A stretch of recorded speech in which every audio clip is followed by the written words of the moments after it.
I'm good? Yeah. So, welcome to Surfing Bitcoin. I'm gonna be the first speaker here on the English stage. Actually, my name is Ricky, or Riccardo Giorgio Frega. This is my full name. As you can read in the screens up there, welcome to Surfing Bitcoin. It's 9 a.m. Thank you all for being up so early in the morning. Thank you, guys. So today I'm going to be talking about community-based adoption in Central America specifically. Why am I doing this?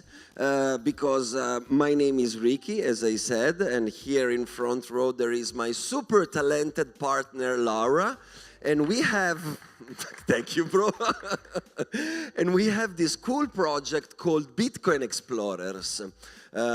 We are Italians. I am an activist. I focus my activity on human rights, and this is the reason why I discovered Bitcoin, thanks to my work.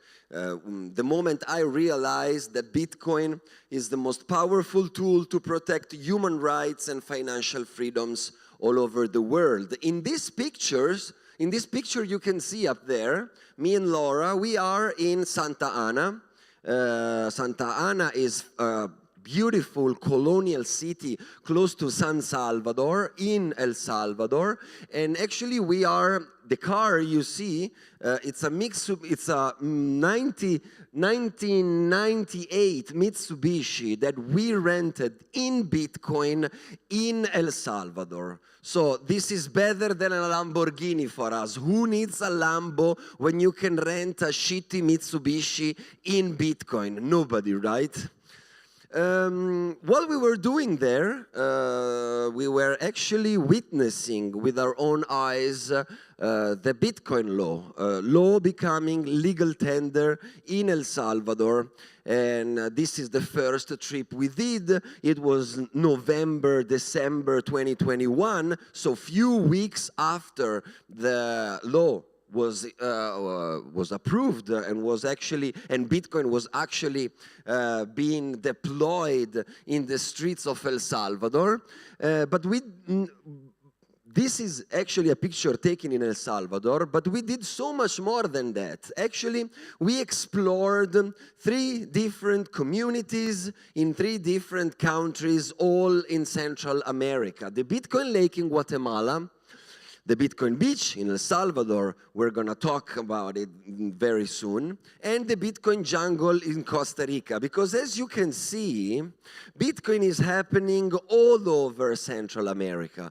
We can say that the Bitcoin Beach in El Salvador, a small community in a very small village called El Zonte on the Pacific Ocean, they were the first to start a project, a circular economy, bottom up.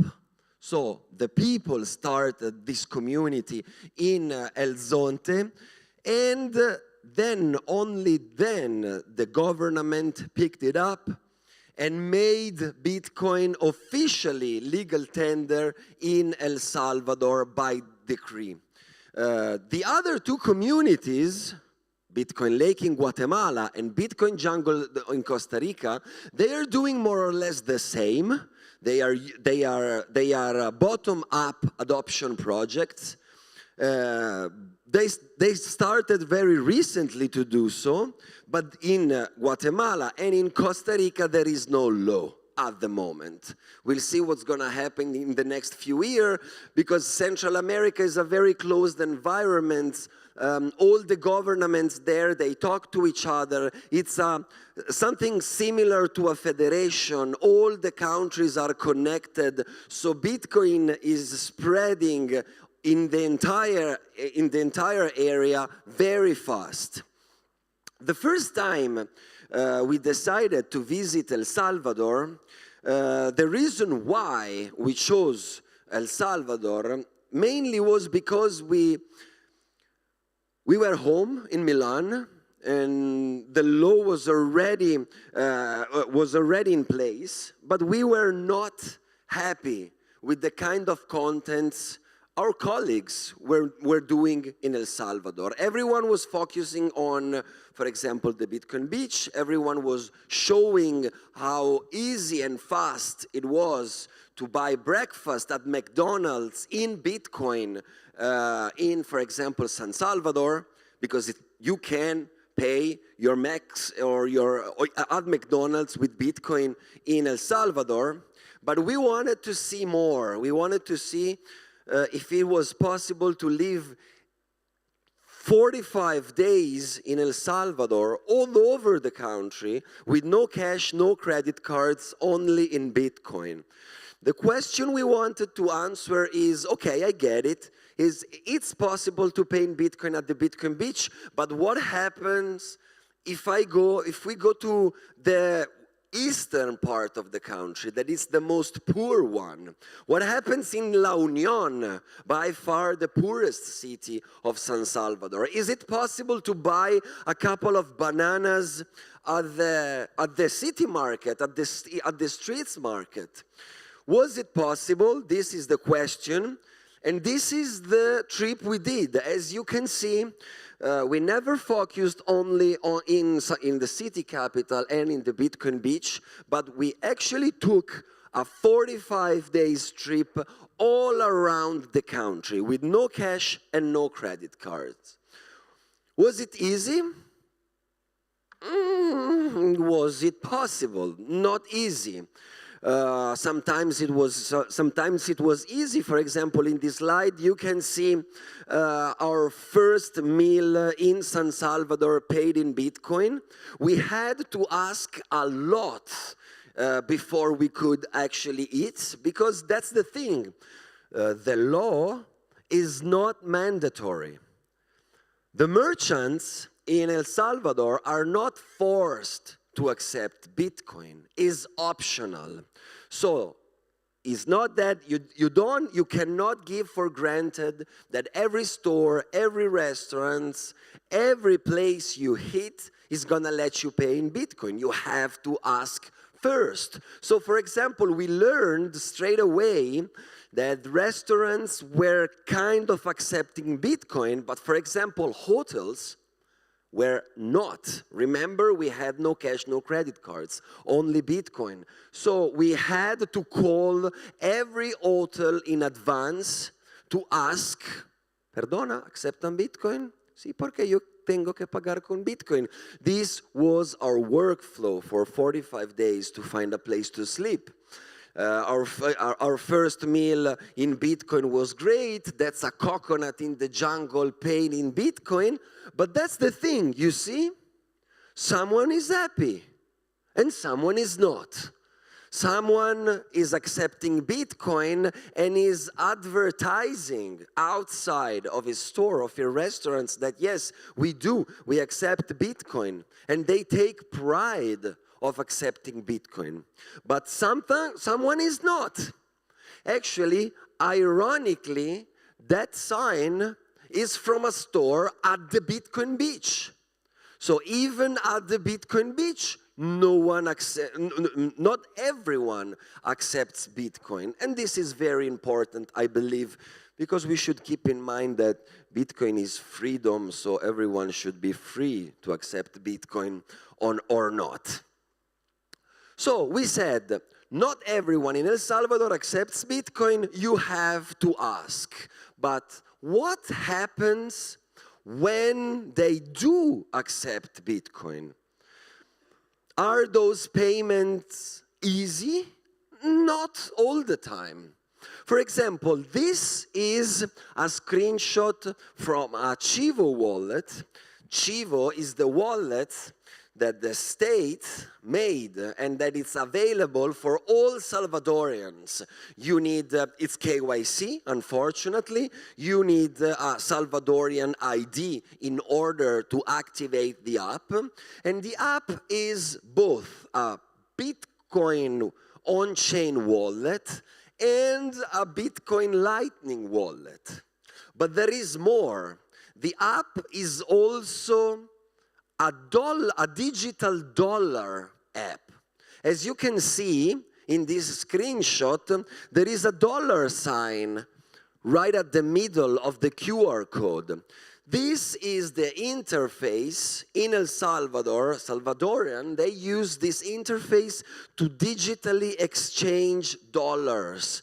As you know, I guess you know, El Salvador is a dollarized economy. They gave up their local currency, the colon, in 2001. It's been more than 20 years that they use and spend dollars in their daily life. So, when you enter a store and you ask to pay in Bitcoin, the first QR code they're going to show you is this one. And guess what? You cannot pay from your Lightning or Bitcoin wallet to this QR code. So you have to explain them. Listen, I'm not Salvadorian, I cannot have Chivo, I cannot pay this in dollar. You have to generate a Bitcoin QR code or a Bitcoin Lightning QR code. You have to show them. Why you have to show them? Because this is the second problem we have in El Salvador. There is a huge lack of education. This is the president of El Salvador, Nayib Bukele, the day that he announced the Bitcoin law to his people.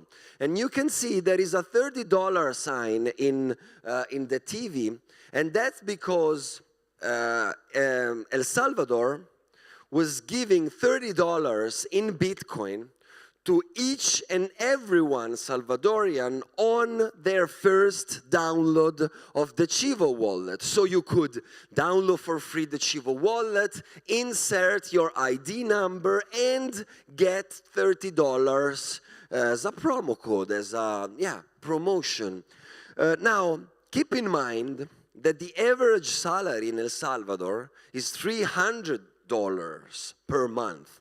So this $30, it's good money for them. That's why the Chivo wallet was so successful.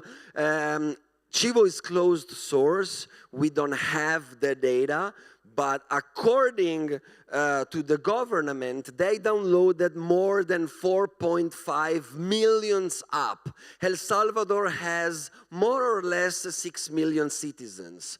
So this is the reason why you actually can live in Bitcoin in El Salvador, because almost everyone has a Chivo wallet installed on their phone.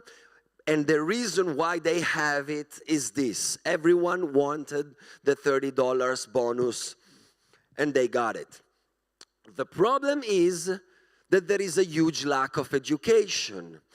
During this very same press conference, the president of El Salvador, it's on Google, because this was on national TV, so you can easily find this if you want to double check. Don't trust, verify.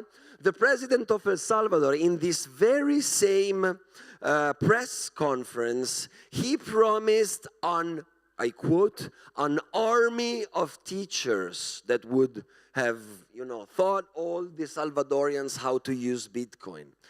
That unfortunately never happened. El Salvador, there is a huge lack of education, and if we want the adoption to happen and to be extremely successful in El Salvador, we really have to teach each and every one of them money, what is Bitcoin, how Bitcoin works, why Bitcoin matters.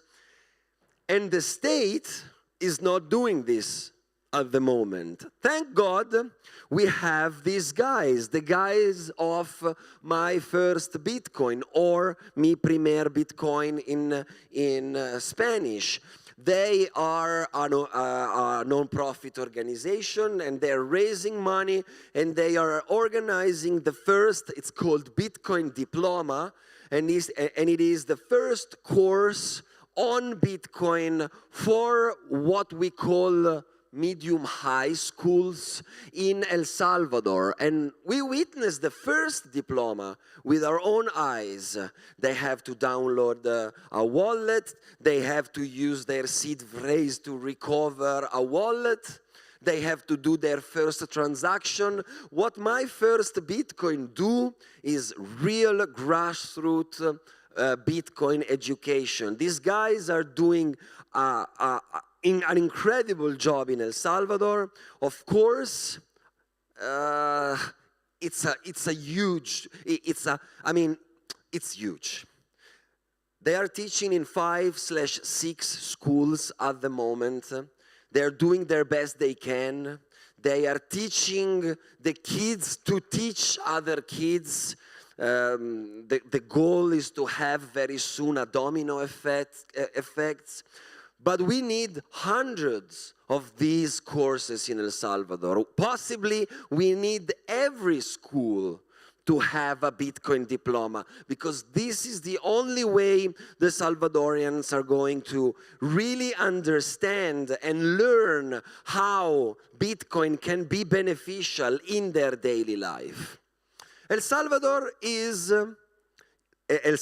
as we said, starts as a grassroots Bitcoin project in El Zonte, and then becomes a state-driven Bitcoin project. So, top-bottom. What about bottom-up projects? For example, not far from El Salvador, in Guatemala, Panajachel, that it's a beautiful lake, a fantastic touristic area. Panajachel has been recently rebranded the Bitcoin Lake. Panajachel is a very popular touristic destination in Guatemala. It's a beautiful lake. The city of Panajachel itself is kind of big and perfectly organized. Most of the Guatemalan, they spend their holidays in Panajachel. And the people from Panajachel, they took the example from El Zonte and from the Bitcoin Beach and started to do the very same thing in their city, on the lake. Why? What is the reason they did that? What problem is Bitcoin solving in Panajachel? Well, first, Guatemala is as poor as El Salvador. 80% of the population is unbanked. Credit cards are extremely expensive. 13, 14, 15% commission. So only the elite has credit cards in Guatemala. And this is a very, as we said, touristical place. So they needed badly a system to send and receive digital payments that it's basically for free. So they took the Bitcoin Beach wallet, recently rebranded Blink wallet, and they started using it in Panajachel. And they even started, as you can see, to advertise their activities as Bitcoin activities. This is beautiful, by the way, because this is the free market. As you can see, this is a churrasqueria. You see entire buildings, all rebranded Bitcoin. The guy in the second picture, Gustavo, he's the Bitcoin tuk-tuk. If you go there, he's gonna take you all around the place, and he's getting a lot of work thanks to the Bitcoin rebranding. So for them, Bitcoin is an opportunity to advertise their activity, to be more effective on the market, and to accept Bitcoin digitally. You can even do paragliding, that is Laura paragliding, over the lake and pay your paragliding lesson in Bitcoin. Panajachel, guys, it's so much fun because it's huge. There's everything you might need. Hostels, hotel, coffee places, restaurants. There is a club that plays techno music, and you can get drunk and paying Bitcoin at 2 a.m. in the morning. It's gorgeous. You have to go to Panajachel. It's perfect to bring your wife. She doesn't want to have anything to do with Bitcoin. Fantastic. You go to Panajachel, she can have fun, and you can have your Bitcoin holiday. Trust me. And that's the thing. This is a bottom-up adoption, and it works very well. When you enter a store in Panajachel, you're going to be surprised. the guys there, the cashiers, they know exactly what to do. They take their smartphone, they open the Blink wallet, they generate a Lightning address like this. They even ask you if you want to pay on chain or if you want to pay with the Lightning network. And they do that with a smile on your face. And why is that? Because they care. Because they wanted Bitcoin to be part of their life, because they understand that Bitcoin is helping them. So we see that in this case, a bottom-up adoption works better than a top-down adoption. It works better because the people in Panajachel, they learned what Bitcoin is, they learned what Bitcoin does, they learned how to use Bitcoin, because they wanted Bitcoin to be part of their life. That's why I believe Bitcoin does not need a law. It's the free will that should drive people to Bitcoin. And of course, guess what? When Bitcoin hits like a thunder in an economy, there is a lot of work. There are amazing companies in Guatemala developing groundbreaking technology. There is a company called Ibex. They are a Lightning service provider, and they are amazing. And they're working not only in Guatemala, in the whole area. They're working in El Salvador as well. They are working in the US. And there is this company called Osmo that develops a wallet that allows Guatemalan people to receive Bitcoin and seamlessly exchange them in quetzales, their local currency, or American dollars. So on the very same app, with a very small fee commission, they can change with the tap of the finger from Bitcoin to dollars to quetzales, from quetzales to dollars to Bitcoin. And this app, Osmo, is widely adopted and it's very successful. That's because it solves a problem. They need digital payments provider because their credit cards are too expensive. Therefore, they need Bitcoin. Yes, but they also need an easy off-ramp from Bitcoin. And if they want, they need to exchange seamlessly in dollars or quetzales. And this is exactly what happens there, thanks to Osmo and thanks to the bottom-up adoption. The Bitcoin jungle in Costa Rica is another completely different example of adoption. And this is why it's so cool for us to travel in all these countries and see how the very same concept, Bitcoin, adapts according to the local situation. In Uvita, for example, there are almost zero unbanked.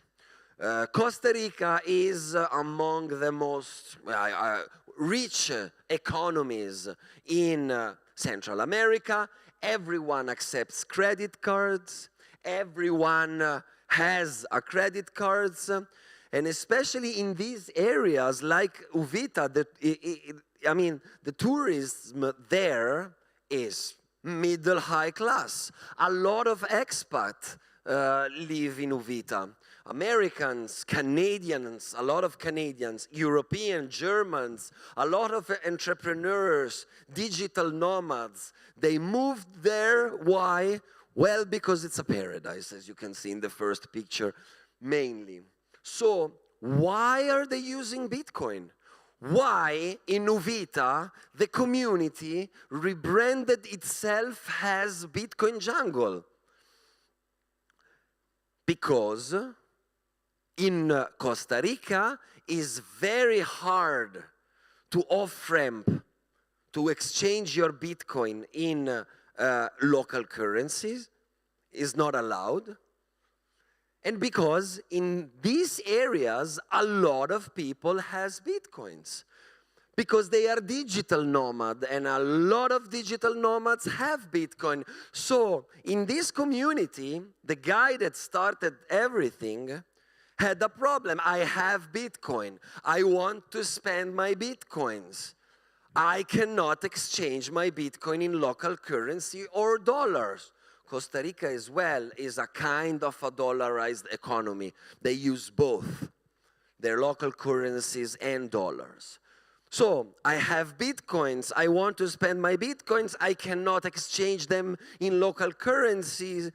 What alternative do I have? I have to convince the merchants in my village to accept Bitcoin and to start a circular economy. And I'm going to show them, that's what Lee, the guy that started the Bitcoin jungle, said. And I'm going to do that, telling them this is going to be an opportunity, because we are going to advertise the Bitcoin jungle as the Bitcoin jungle. I'm going to bring those merchants the example of what are doing in El Salvador at the Bitcoin beach, in Guatemala at the Bitcoin lake. And it's going to be great. And he did that. And they said, yes, in Uvita, the Bitcoin jungle, you can literally live with no cash and no credit cards. Everyone accepts Bitcoin. The acceptance is huge at the Bitcoin jungle. You can buy coffee, you can buy jewelry. In this last picture here, I bought magic mushrooms at the local market. Because at the local markets, you can buy, everyone accepts Bitcoin. You can buy fruits, you can buy tomato, you can buy mangoes. You can do your grocery and pay it in Bitcoin. And you know what? Every restaurant in town accepts Bitcoin. And they shop at the city market for vegetable, for example, or for whatever they need for their restaurants. And they pay at the market in Bitcoin. So in Uvita, Costa Rica, I actually witnessed for the first time in my life a real circular economy in Bitcoin. The tourists, they spend their Bitcoin at the restaurant use those Bitcoin to buy vegetable at the city market, and with that vegetable, she cooks the dinner for the tourist. The circle is closed. It was super cool to see. And at the Bitcoin jungle as well, everyone loves Bitcoin, everyone knows how to use Bitcoin, everyone knows how to operate a Bitcoin wallet. They took the Bitcoin jungle wallet, that it's an open source wallet, and they did a mod. They modified the wallet, and they made their own wallet. It's the Bitcoin jungle wallet based on the Bitcoin Beach wallet. So they have their own version. Everyone knows how to generate a QR code, a lightning address. They are aware of Bitcoin, of what Bitcoin is and why Bitcoin is an opportunity. So in that area, we have another example of how a bottom-up adoption can be so much better and so much more effective than a top-down adoption by decree, as they did in El Salvador. Of course, thanks to the Bitcoin law in El Salvador, you can truly travel the entire country and pay in Bitcoin. That's not possible in Guatemala or in Costa Rica. The adoption is picking up. But only in these two communities you can expect to live fully in Bitcoin. This is something that a state-driven adoption can achieve so much better and so much faster than a community adoption. But people is more aware of what Bitcoin is if they do Bitcoin willingly. And this is something that you also should verify by yourself. Don't trust the verify.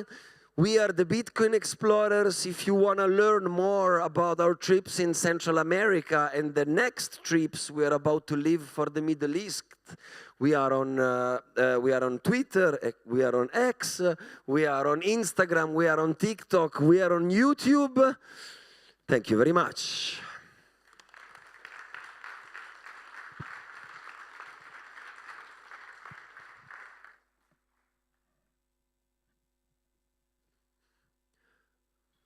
My understanding is that this is a self-hosted stage, Lina. So, Lina! Stay. Of course. Good morning, everybody. Ricky's gonna stay because Ricky is on this panel with me, together with two more. Thank you. So we have a 4-person panel. We need one more person. Any volunteers?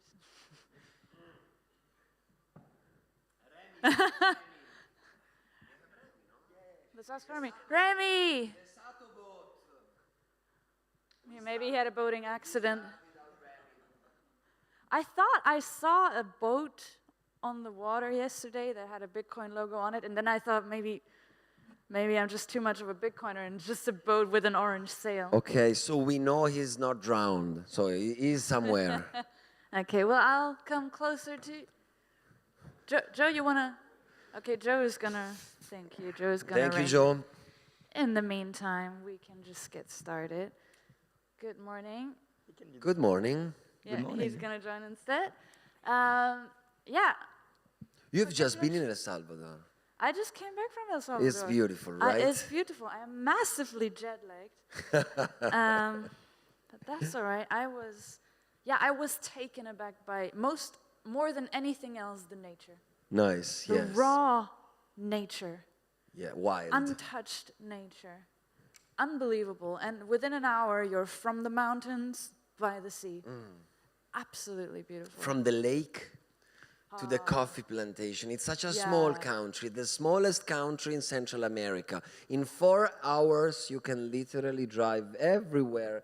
Roxy, me and you, we met in El Salvador. Yeah, No way. Yes. I was organizing an hackathon in Ataco to get like a bottom-up adoption from the school, the local school, and you came to visit, to see and experience what it was.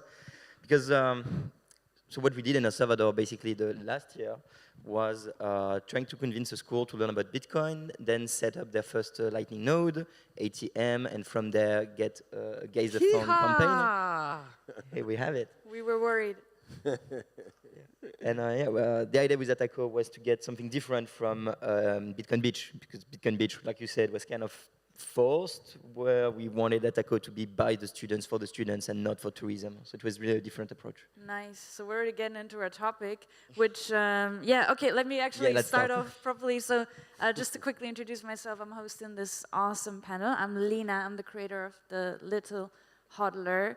And maybe you've seen some comics with The Little Hodler, so that would be me. And we're talking about how to educate the next wave of Bitcoiners. So Bitcoiners generally Bitcoiners come to this industry in waves. These waves usually happen during bull markets, I would say. A bull market, that's when the price goes up for a while. We used to have that back in the day. And so that's what we're here to talk about. So maybe you guys can just quickly introduce yourselves, say who you are, what you do, why you do it. I know you've been on stage for half an hour, but just in case, a few people just came, Ricky, maybe you can start. As I said, I'm an activist and I work on Bitcoin because I think it's a tool to protect human rights, and I am an educator. I have a podcast in Italy called Bitcoin Italia Podcast. It's been up and running for 5 years now. We started in January 1919, and it's the main and by far the best Bitcoin podcast in Italy, and this is what I do. It's pretty good. Hello everyone, my name is Roxy. I'm the founder of Découvre Bitcoin, which is basically doing Bitcoin education on a large scale. So we had the organization, government, and we also have an e-learning platform called the Sovereign University, where you have basically all the tutorials of the industry, 12 courses in 5 languages. So the idea is to create one place to learn about Bitcoin from really beginners to lightning dev. Thank you. So I'm Remy, the captain of the Sato Boat project. It's like a unique sailing Bitcoin lab. So I'm traveling from port to port to spread the Bitcoin spirit everywhere to the people who want to discuss about that. Your boat, does it have a white sail with an orange Bitcoin logo on it? So it was your boat. Okay. I just wanted to be sure. I saw it and I thought maybe I'm weird or maybe I'm right. Okay, that's a really cool boat. Where did you come from just now? Where did you sail in from?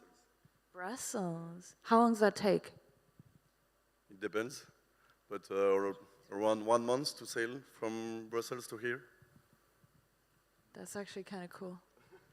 Okay, nice. Maybe you guys can kind of tell us what a wave you were part of when you got into the space and what that kind of looked like. So when you first heard about Bitcoin or kind of got active in the Bitcoin space, what kind of environment were you thrown into and what challenges did that pose to you and what was your first impression maybe? Let me go first. So I actually learned about Bitcoin at almost the top of the 2017 bull market. So a lot of bullshit, a lot of shitcoin, a lot of trading. I immediately got into Andreas Antonopoulos. I watched all of his videos for like a week, and then I bought a lot of books. And I'd said the environment and how it's different is that back then there's still a lot of educational content about trading online, and when you start, you don't really understand that Bitcoin is about freedom, so you will go to the shitcoin side, the trading side, and that was really tricky to filter the information between the good content and the bad content.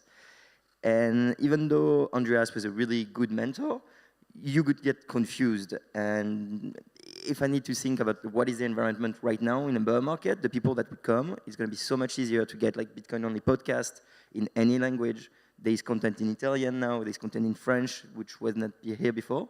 So I guess it's way safer to start and learn about Bitcoin now than it was like when I got in full bull run. Yeah, likewise. It took me 2 years to really understand Bitcoin. I got into Bitcoin early 2017.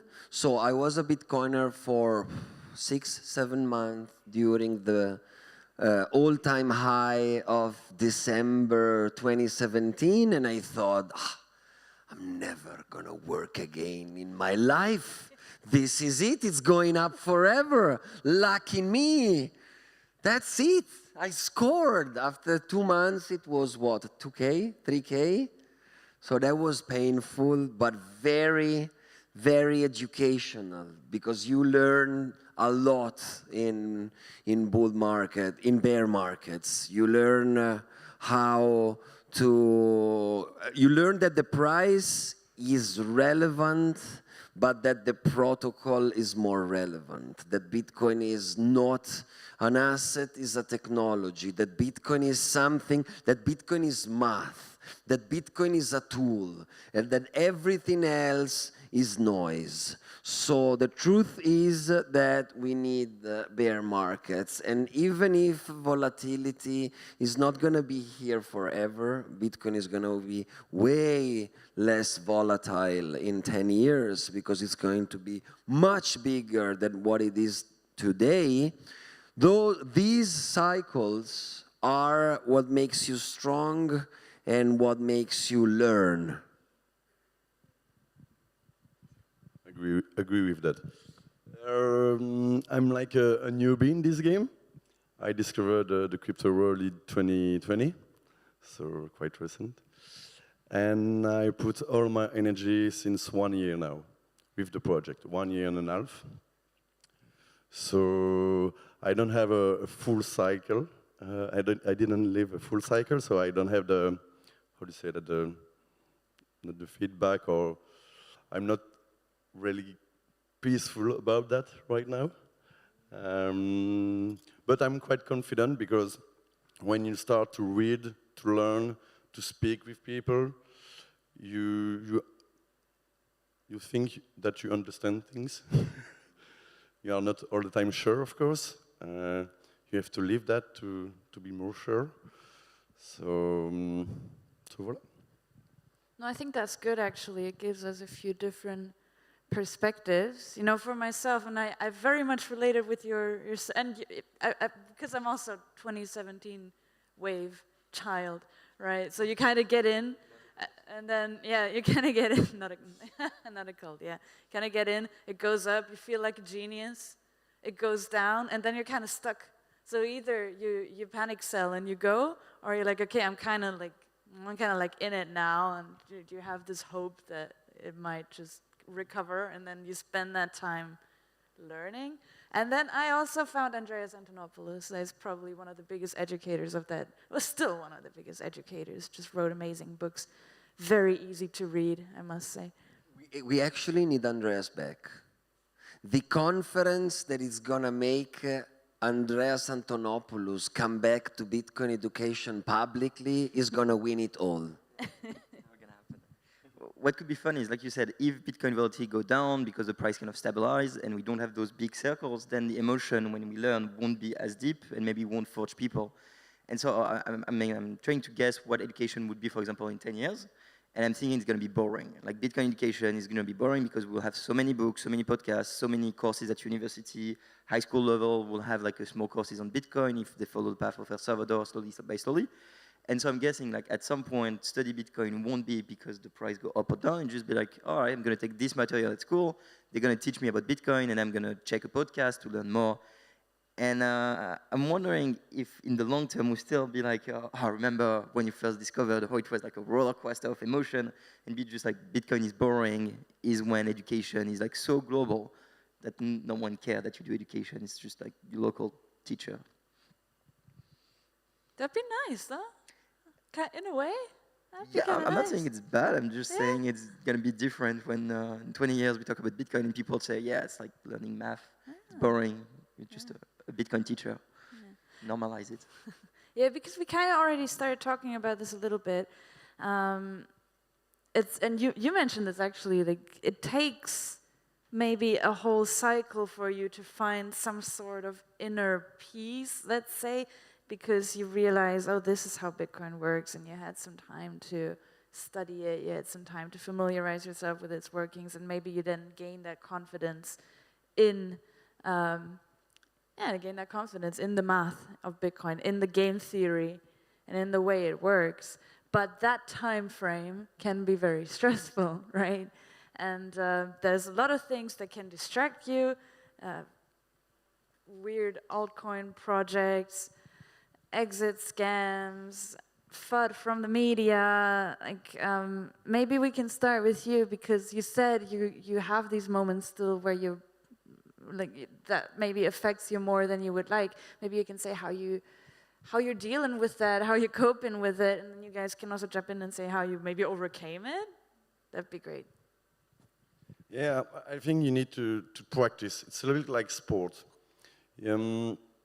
What I like with the project I'm running is you've got the time, and you need to give time to learn, you know? So when you do sailing for a one-week sailing trip, you stay on the boat for hours, and you can speak with people, so you can question what you want of any subject. And on the boat, I'm talking often, it's never forced, of course, but often about Bitcoin. And I like questioning the things, because if you're forced, it's not a debate, you know? And when you do that, you're questioning also yourself about the subject, you know? Yeah, I think for me it's the best way to understand fast, because yeah, I give me time to learn that, and you know, you are like, for me, you are OG, you know, so more than me, but you know, you need time. I think OG is a bit of an overrated term, though, because you don't want to like idolize individuals or people just based on how long you've been in the space or whatever. Exactly. Like that's actually, in the long run, it makes no difference. I think. Yeah, absolutely. In the long run, we're all gonna be early adopters. I think the tricky thing when you first get into Bitcoin is the imposter syndrome, especially when you want to do education. I don't know for you, Ricky, but it took me like 2 years to accept that I could teach. And when I discovered Bitcoin, I talked about it to every single person I knew. We all did that. We're all going to always do that. And you realize at some point you maybe don't have the legitimacy, so you stop. And when I look back at my first presentation and slide I did, I'm like, oh my God, this is so bad. I'm so ashamed. But after you pass that valley of like the curve, kind of said, and you start to get more confidence, and you're like, all right, I actually can teach Bitcoin. That's when I guess you become a Bitcoin educator, because you're not afraid anymore to just talk and talk because you know your topic. And I often see people that just got into the industry and say, hey, I'm going to fix it. I'm like, well, maybe you should study more before really trying to give your opinion about everything, because it's not that easy. It's the tricky part of. Did you have the same feeling when you started, like, or did you immediately started the podcast? I immediately started the podcast, and I was already in my work. I knew how to do public speaking, so I knew I was using my talent while I was starting the podcast, as you were using your talent while you were starting to draw the little hodler. That's the cool part, right? We have a very diverse community with different skills, and we have to use each and every skill we've got to, teach Bitcoin, to talk about Bitcoin. I don't like the word teach. If there's one thing I thought when I started my podcast, I knew I had to try to make it fun as well. That's why I called it show. It's called BIP, Bitcoin Italia Podcast, BIP Show. I have a co-host, is one of my best friends, long time before Bitcoin. He's a super funny guy, extremely talented. He's a developer, a cybersecurity expert. We have a chemistry together. He knows my sense of humor, my weird sense of humor. I know his sense of humor. So we wanted the show to be entertaining. We have to entertain. We don't have to lecture. I remember once Michael Saylor, I think it was in Riga 1 year ago. Daniel Prince was hosting the panel. He said, we need more TikToker. We need more we need more pop education. And I strongly agree with Michael on that. We have very clever people, but also very boring sometimes. We need to deliver this message in a more effective and catchy way. I agree with that. We're going to get to that too. That's a very important topic. I wanted to quickly touch on your imposter syndrome, because I think that I understand both extremes. I've seen them, and both extremes are probably do more harm than good. One is the imposter syndrome. The other is more of the hubris of that you tend to get maybe sort of early on in that time where you bought, and then it went up, and then you think, I got it figured out.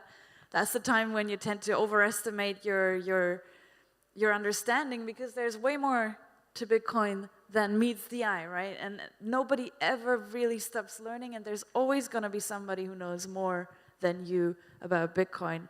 And then that leads to the other side.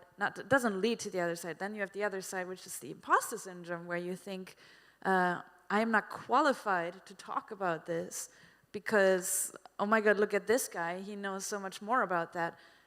But I think it's important to keep in mind that there is very likely somebody in your environment who can benefit from the things you have to share, and the way that you can share it, because you have your very own ways.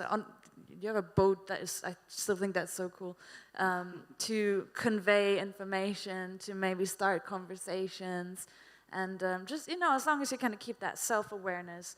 Exactly. And you don't need to know everything. I mean, you can just... cannot.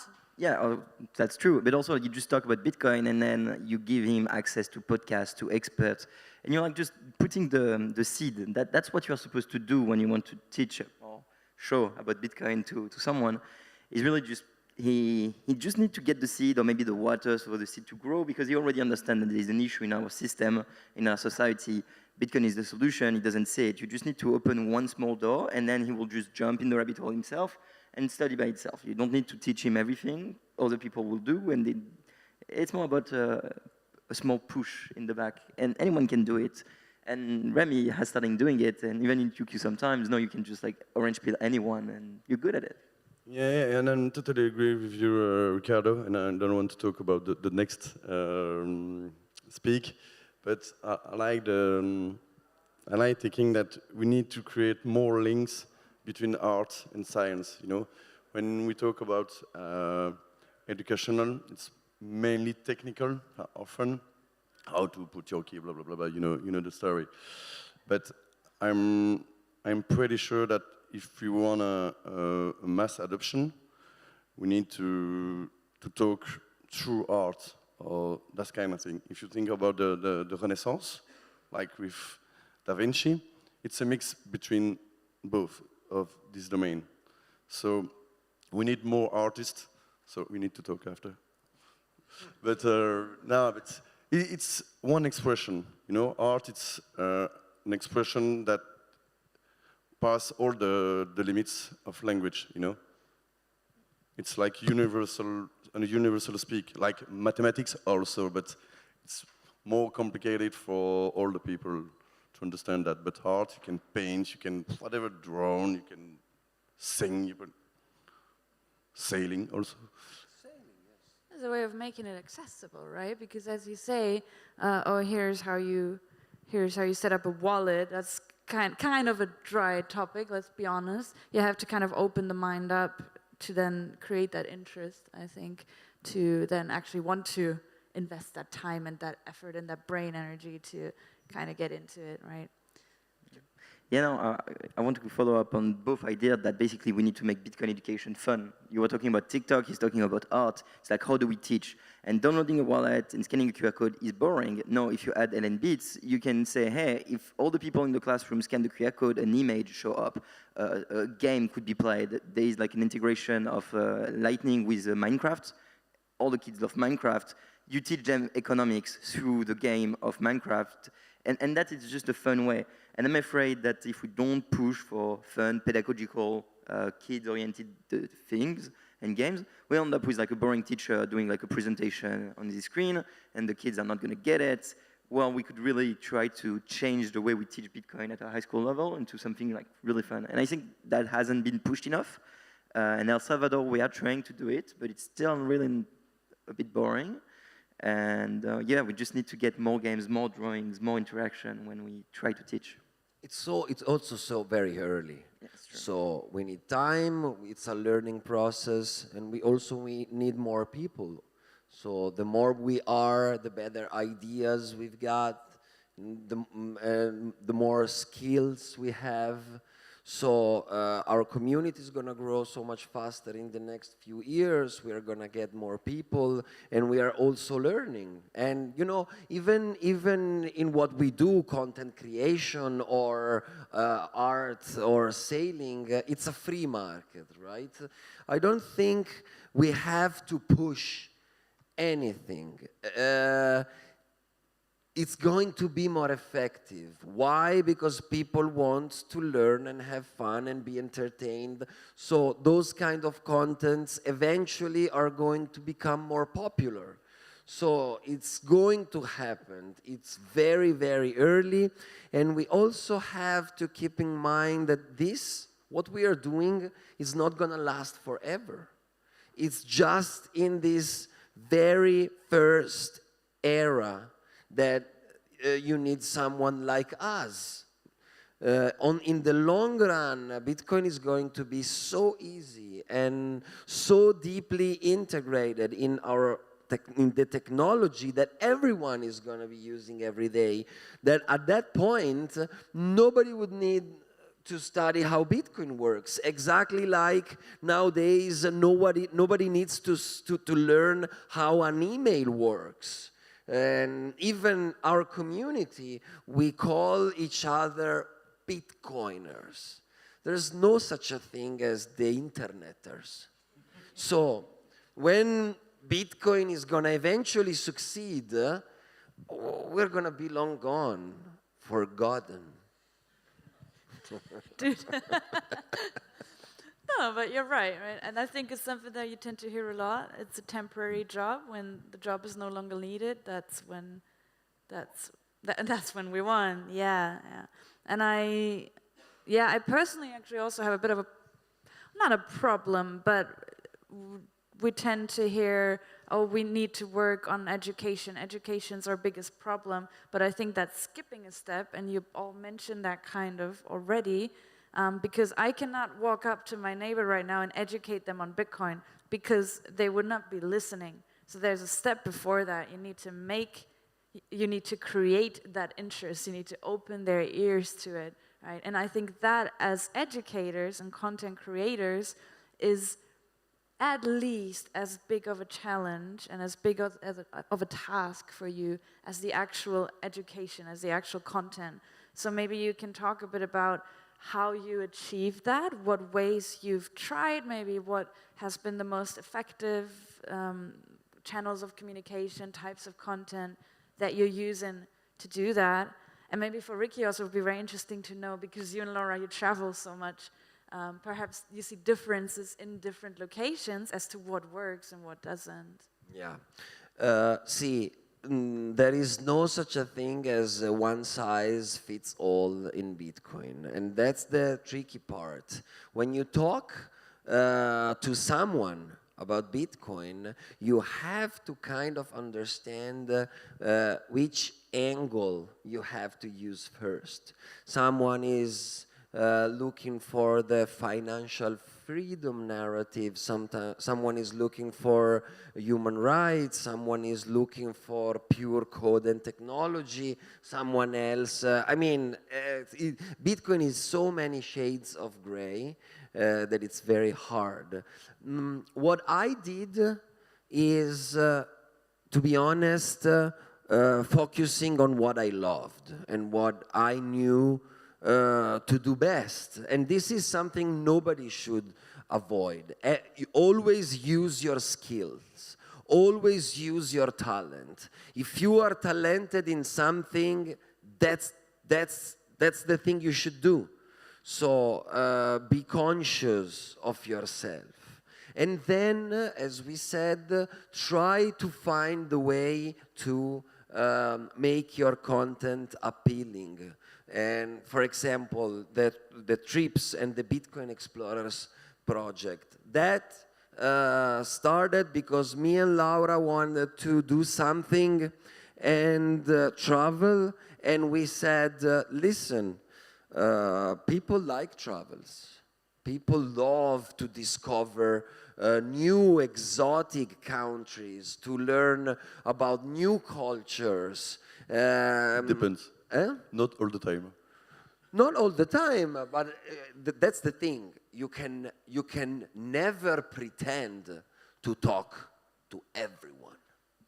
That's impossible. You are never going to find the narrative that appeals to 100%. Forget about it. So you have to choose what you want to do and focus on that. We thought travels are a cool pop way. Travel YouTube channels, if you think about, are huge all over the world. So we said, let's show people cool places, new cultures, new economy, and use Bitcoin as well. So do this kind of weird Frankenstein between a travel vlog and a Bitcoin vlog. And this is what we are trying to achieve. And everyone has to find, you know, his own recipe. So I agree on most what you said. I have a different approach. I've stopped trying to explain Bitcoin to people because I realized they will just get it at some point. So I focus mostly on when those persons want to learn, they will reach to the university and there they will find the content and the path. But I've stopped trying to tell people to learn about Bitcoin just because, well, there's only 24 hours and I cannot do everything. So it's more like, if they really want me to explain, I will take the time to explain, I will find the right angle. But mostly now it's like, there will be a crisis, there will be more inflation, there will be hyperinflation. At that point, it's not going to be one person, it's going to be millions of people trying to learn about Bitcoin at the same time. So what I'm building is like, what I'm trying to think is like, all right, when those millions of people, tens of millions of French people, African people, all around the world that will try to learn Bitcoin at the same time, how are we ready? And so I try to more focus on creating content that will last over like the decades, where people can just study by themselves, get the resource by themselves, and just go the rabbit hole by themselves. And I won't be explaining to them. I will just give them the platform where they can go their own path. Because if we need to explain to 2 billion people, even though we are really passionate, even though we can teach teachers and we can have like Bitcoiners in every city, it's going to be a mess. So my approach was like, at some point I realized I just need to automatize the fact that people can learn about Bitcoin by themselves in every language without us intervening. And so if we disappear, it's perfect. The platform stays, they study more, and they will study when they're ready. I'm using also the social network, but I'm working more on the boat, so it's a little bit different approach. And I've got two axes to talk about Bitcoin. When we are on board and when we are ashore, we say that, ashore? So yeah, I'm creating like a Bitcoin library on the boat. So as I said, when you say it could last hours, you agree with me? And so there is lots of Bitcoin items on the boat, of course. So I never forced to talk about that with people who come with me to travel. But there is different books that they can pick up to read. Like when you go to a festival, you know, you go to see that artist or another one, you choose, if you want. And so I'm using that way to teach people.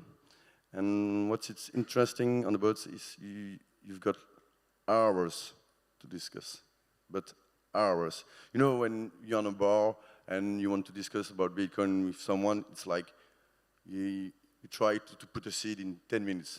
Or sometimes you try, but it's really short because it's so wide, a so wide subject. For me, you don't have the time, but on the boat it's perfect. And the second axe is like, you know, there is how to say it, in a free box when you can put 3 books in a box in the port, and I'm putting books there. I'm signing it with the block also, and just you leave that there, and you don't know. You wait, maybe it will be picked up or never. I don't know, and or you try to meet other people on other boats to take an apéro. It's a good, of course, it's a good moment to share about sailing adventure or about Bitcoin adventure, because I'm doing both of these things. I'm not fully Bitcoin, and this is about sailing and Bitcoin and the links between these two domains, like responsibility, autonomous, independency, because you have both all these characteristics in sailing and in Bitcoin. So I'm trying to cross different worlds, because I think that's what you have to do, crossing the ideas, mixing that. So the people who come to you, they are already kind of interested in Bitcoin, or they're just the sailors, or who comes to you? Mainly people who want to learn to sail, mainly. They don't know what's coming for them. They are trapped. It's a trap. 12 hours to talk about Bitcoin. Let's go. No, they know because I'm sharing before that the red line of my project, my travel.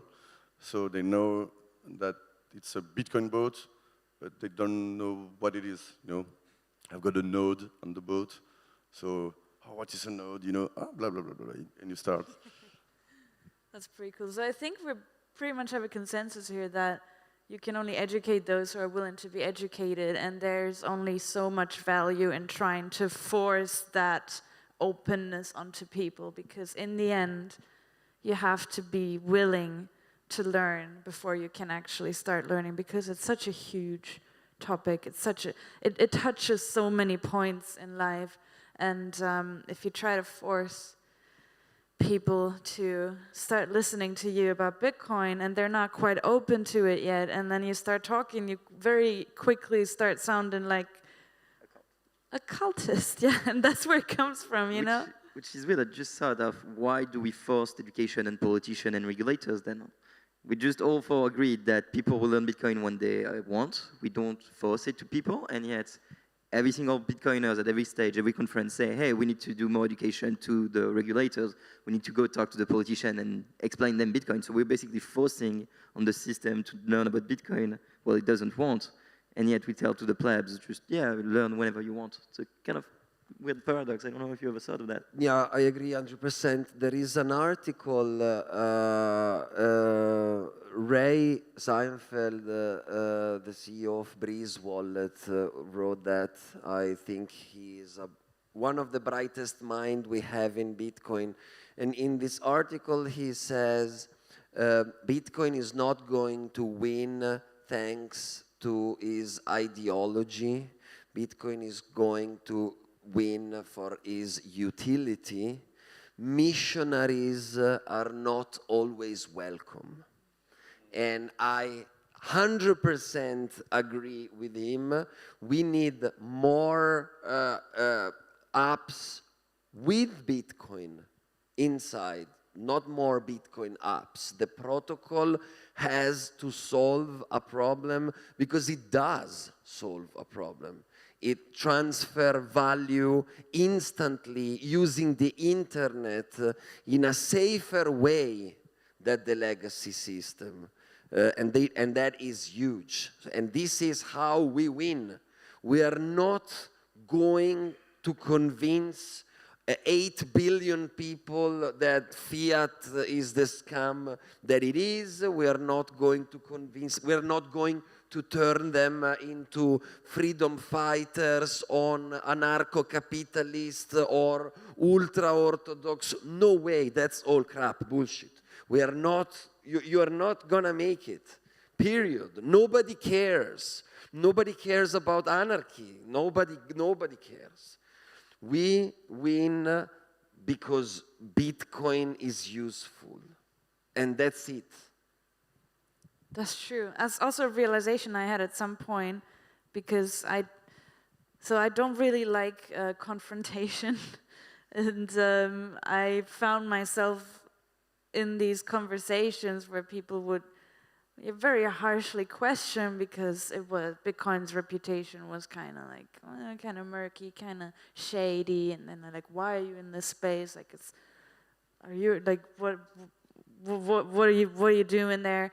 And I gave up at some point. I was like, "Okay, look, if you're not interested, you're not interested. It's fine, right?" And I just lived my life, and I just did my work, and by kind of living by example, for lack of a better word. After a while, people saw, oh, hold on, it's been a few years and she's still around, and hold on, the Bitcoin is also still around. And then they come, and then they ask, and then you're in a completely different situation where you can actually see eye to eye and have a conversation without as much of a prejudice. However, of course, we're also dealing with prejudice, with narratives, and I don't want to assume bad intentions on the part of, let's say, some of the media, for example, or certain organizations, certain institutions, but that is something that you are facing as educators and content creators, right? That your audience very much is exposed to a lot of FUD, a lot of misconceptions, right? And that, I think, for everyone who maybe they're a Bitcoiner and their family is not, and they want to talk to their family, their loved ones, their friends about Bitcoin, it probably is going to come up at some point that they saw it on the news, they read it somewhere, they heard it somewhere. Oh, but what about this? Isn't Bitcoin like that? Isn't it for criminals? Isn't it bad for the environment? Isn't it this or that? Do you have some advice, maybe also from your own experience, how to overcome that? Because that is a very powerful source. The media is a very powerful platform that inspires a lot of respect and people trust it, right? How do you deal with that? Yeah, no, it's really hard. The only solution is to talk, because we need to debunk. It takes hours to debunk something they said in 10 minutes, and sometimes we're really not helped. For example, there's Remy here that created the Mr. Satoshi on Arte. Arte is the really big German-French channel, millions of auditors. Mr. Satoshi is amazing, really explained the philosophy, the ethics, great. And then like 2 months ago, they released like a documentary of the danger of cryptocurrency, and it was like total crap. And then you get like a lot of questions, a lot of people that watch, because there's millions of people that watch the documentary and know this is the new narrative. And it's really tiring to explain over and over again. There's tons of websites explaining, tons of articles, tons of podcasts. We've all tried to debunk again and again and again. And if they want to keep lying, they will keep lying. It's going to be even worse, because they can say then we're spreading fake news, so we can get cancelled. They've deleted a lot of my privacy videos, and they will keep doing that. So it's really a fight against people that not only don't want to listen, but they're like actively against us, and they have tools, and they will use the tools to censor us even more. And at some point, either Bitcoin is not necessary, and we just lose because they will like push us to the shadow and we'll become a group of extremists, and they will just say, hey, you're a terrorist. Or Bitcoin is needed because inflation is keep going, and then more people are going to wake up. And then when they wake up, they're like, hey, maybe the state is lying, maybe the media is lying, maybe those weird guys have a point. So I've stopped also trying. I'm just like you, building on my own. I'm like, well, either they understand and the population wakes up, or either they will keep blacklisting us and pushing their narrative, and we won't have much solution. I know it's pessimist. Maybe you can be more joyful. No, I'm with you on this. I am cynic as well. Someone said, if you don't get it, I don't have time to convince you, right? Someone said something like that a long time ago. Yeah. The mainstream media in Italy are as bad as here in France, like the worst. I don't know in Germany what's going on, but in Italy it's total crap. And how do you deal with that? Yeah, I think you don't. You face the fact that you're not going to be able to save everyone. That the mainstream media, they lie and they don't work, and their work is not accurate, not only for what concerns Bitcoin. In everything else, literally everything you read in a newspaper is average education, and it is what it is. You do what you do. You keep doing your comics, my shows, my YouTube channel, his education programs. And who comes, comes. And that's it. It's Darwin. It's natural selection. There's nothing we can do against the universe. We are not meant to survive, not all of us. It's fine. That was deep. As like a sailing teacher and also like a Bitcoiner teacher, I'm trying all the time to questionate people who are in front of me, because you don't have all the time the answer, the solution. Sometimes you think something and later you change.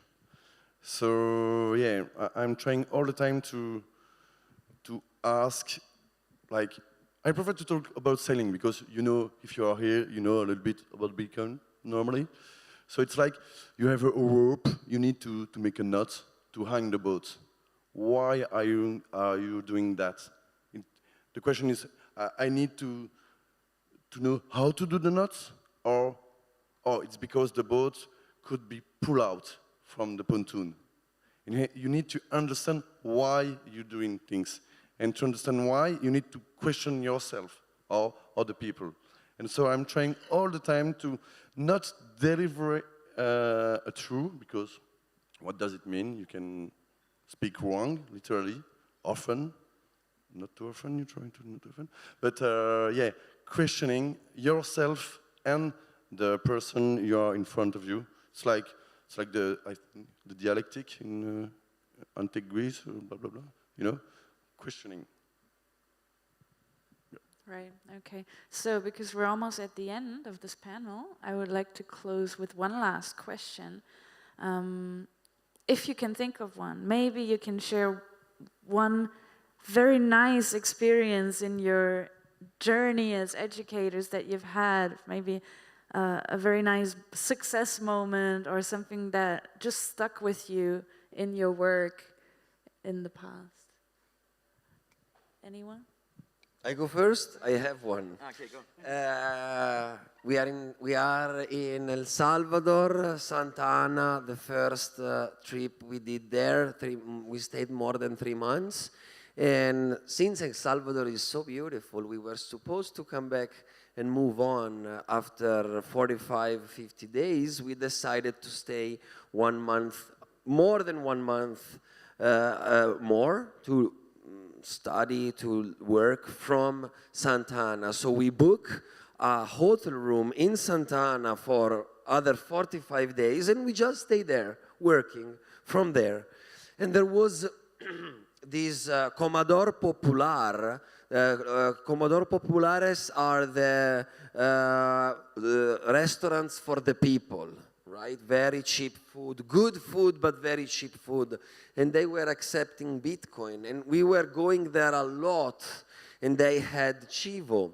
So we started to pay on Chivo, and then started to talk to the guy. Yeah, but you know that this wallet, actually the government knows everything about you. You gave your ID, it's not good, it's not a real Bitcoin wallet. So one day we line up to pay for our food, and the guy goes and has a big smile on his face, and without us saying anything, he shows us his new non-governmental Bitcoin wallet.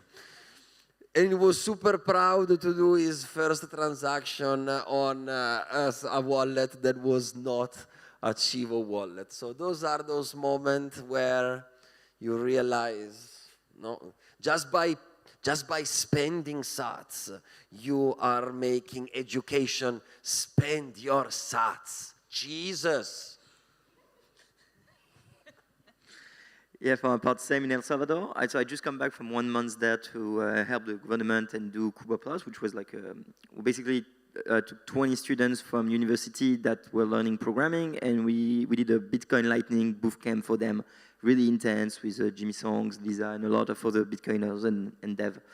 And so it was 2 weeks living with those 20 Salvadorian students for the whole time. So we are like having breakfast, dinner together for almost 3 weeks in Azunte and Taco.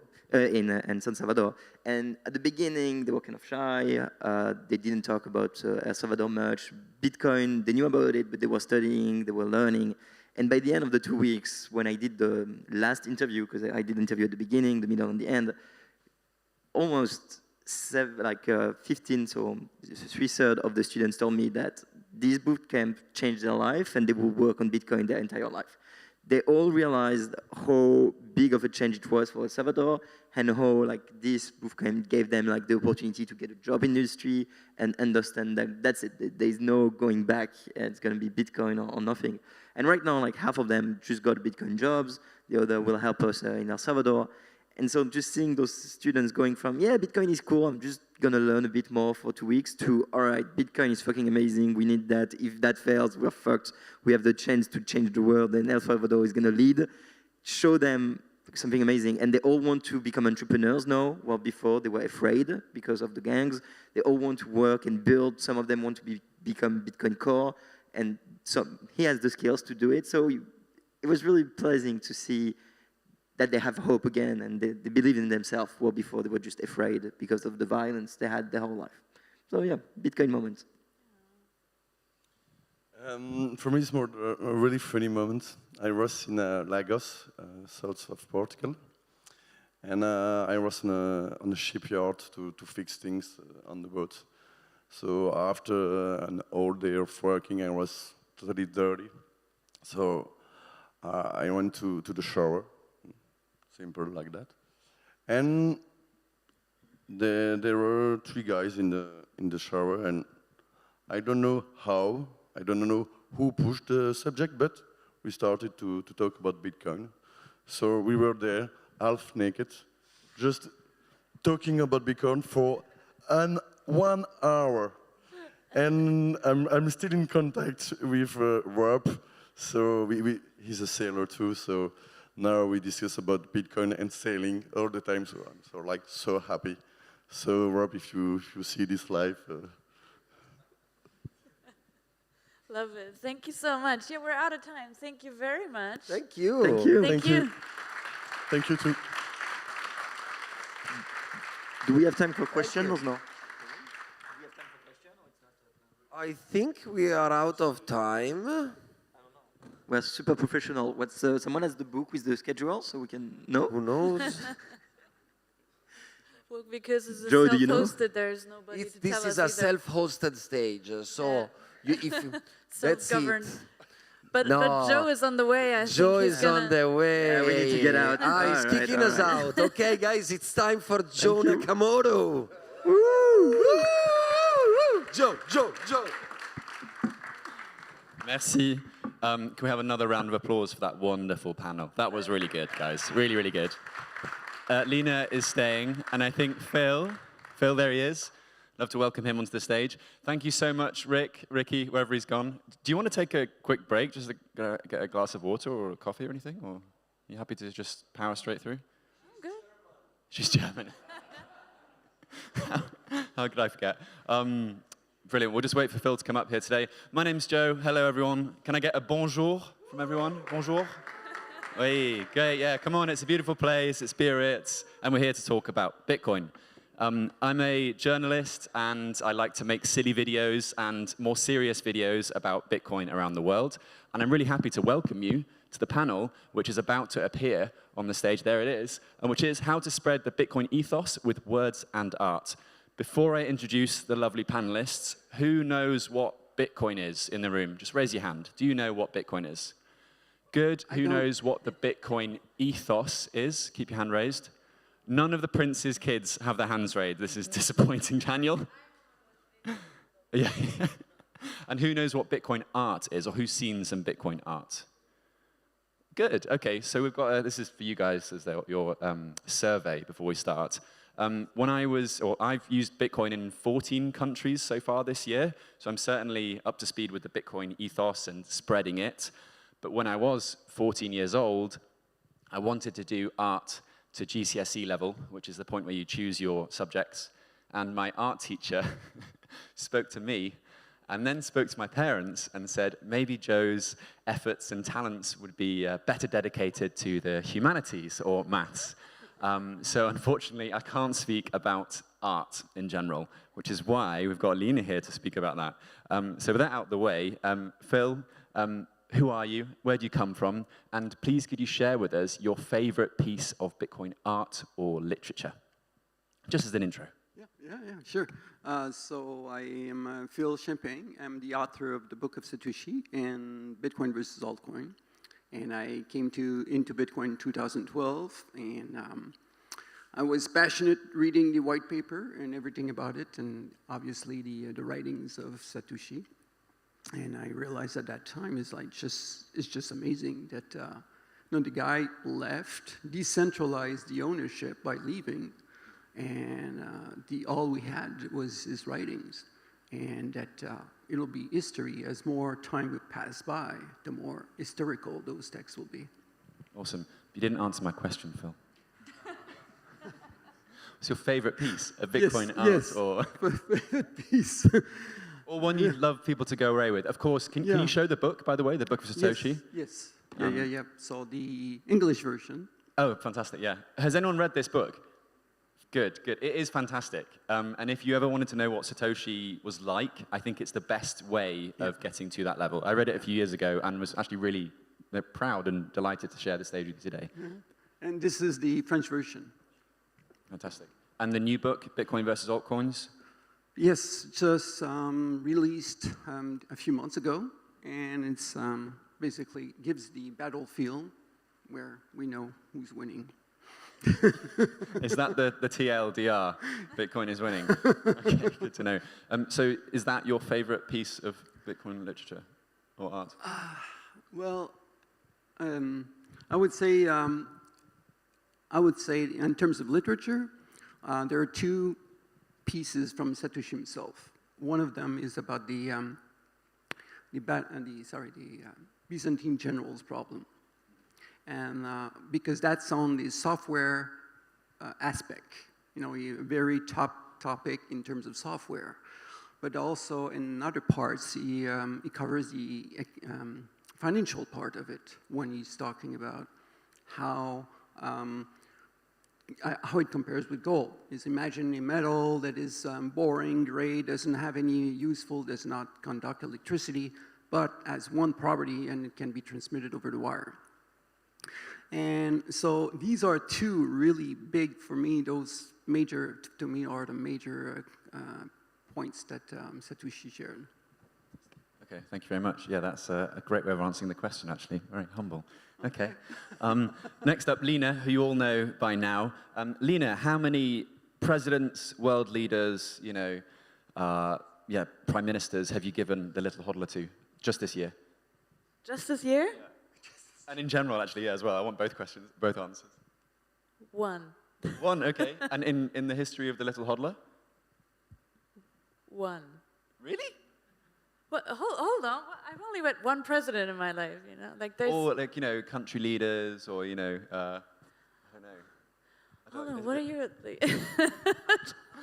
As you may or may not know, Lena recently gifted the little hodler to Nayib Bukele. But I have gifted him too, actually, if that's what you mean. I don't. Yeah. Sorry if I misunderstood or if I'm still misunderstanding your question.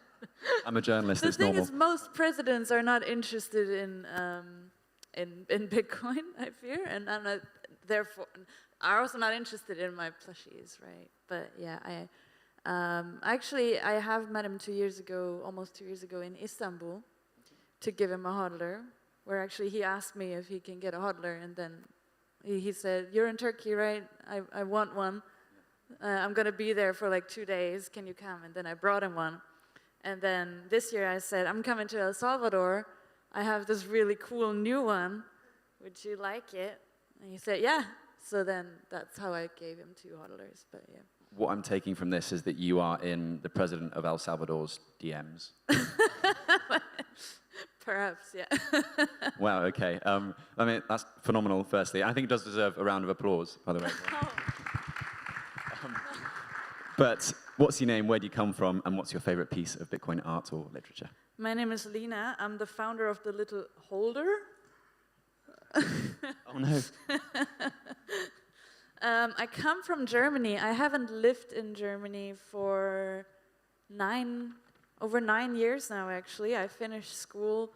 I don't know if there's any Germans here, but I think in general, within, I don't want to assume. So in Germany, we have this very structured life set out for us in general, especially if you grow up in the countryside, right? So I was kind of supposed to go to university after school, and I just didn't do that. So I finished school, I wanted to travel, and I did the traveling, and then through that at some point I got into the Bitcoin space, which was very compatible with my love for traveling, which is probably my second passion my third passion, but besides art and Bitcoin.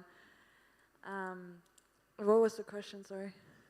No, this is great. It's just an introductory questions. This is perfect. Oh, okay. You're okay. giving me stuff that I can then ask you about later. So keep going. Awesome, awesome. Okay, yeah. So that's what I've been doing. I've been traveling for the last 9 years. I've lived primarily in Asia, East Asia, Southeast Asia. Then after that, I went to Turkey.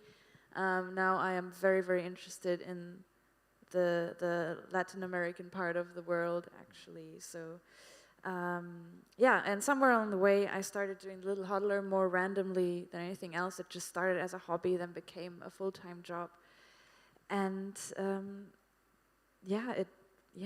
sort of a calling. I don't know. Is that cheesy? But yeah, it does feel that way. I feel like that sentiment is shared with a lot of people in Bitcoin. They're sort of noodling around, trying to make sense of the world, and then suddenly this Bitcoin thing, in some ways, falls in their lap, like a plush toy. And then before they know it, they are evangelizing or spreading the Bitcoin ethos through words and art. So the process of this panel today, we're going to firstly sort of set up what the Bitcoin ethos is. What does that term mean to us, and why it's important perhaps to spread it. Then we're going to go into a broader discussion about what's the point of spreading it via words and art. And then finally, we're going to finish with a call to action. So you guys are going to get something to go away with today that you're going to put into your lives as a way to spread the Bitcoin ethos, because you're now going to become little Bitcoin evangelists. Okay? We're all in agreement here? Can I get a we? We? Perfect. Okay. Phil, why don't you kick us off? What, for you, is the Bitcoin ethos? It's intangible. Like, how can we take this code that suddenly became valuable over time? How does that have an ethos, and what does it mean to you? So what is interesting is, so I joined Bitcoin in 2012, and I was coming actually from a background with in gold, silver investment. In 2007, 2008 is where I learned about the Austrian School of Economy, and was just passion and really looking at and living in US, where you have Article 1, Section 10 of the US Constitution says, no state shall accept anything but gold and silver coin as payment for debt. We're not doing that, so we're actually right up front. We're not respecting the Constitution right now, obviously. But it's just like boiling frog. And slowly they move away from those things. So I was really passionate about returning to something like this. And so when Bitcoin came in, it was, okay, in an environment where 99.9% of the transactions are electronic, Bitcoin is really even more potentially capable of not being displaced by the charade of electronic paper and all that, where they can print more than actual gold. In fact, the Fort Knox has not been audited since 1953 or something. I think the closest we have seen is the movie Goldfinger with James Bond, where does that scene? So it tells you. So the ethos for me was, returning back to sound money. And obviously in the electronic world, what was a key is decentralization and network effect. At the beginning, Bitcoin was not too big at the time, but you could see it was growing every year. It was gaining traction, so it was fascinating. And for me, the ethos is really going towards back to sound money. Back to sound money. That's the sort of ethos for you, if I can sum it up really succinctly. Okay. And you mentioned the word decentralization there. I guess through a piece of art like a book, it's perhaps easier to explain those concepts. But for you, Lena, it's a toy. How can a toy explain decentralization or sovereignty? How do you take those complex ideas and condense them down into these digestible pieces? With a friendly face. And it works. It works. It works. No, I started the Little Hodler because I just mentioned this, I don't like confrontation and I like harmony. And I tend to be a very agreeable person, and that gave me a lot of stress on Bitcoin Twitter before I started the Little Hodler, because it's full of very good people, but also very toxic at times, and that was very stressful for me, and I kind of tried finding my place.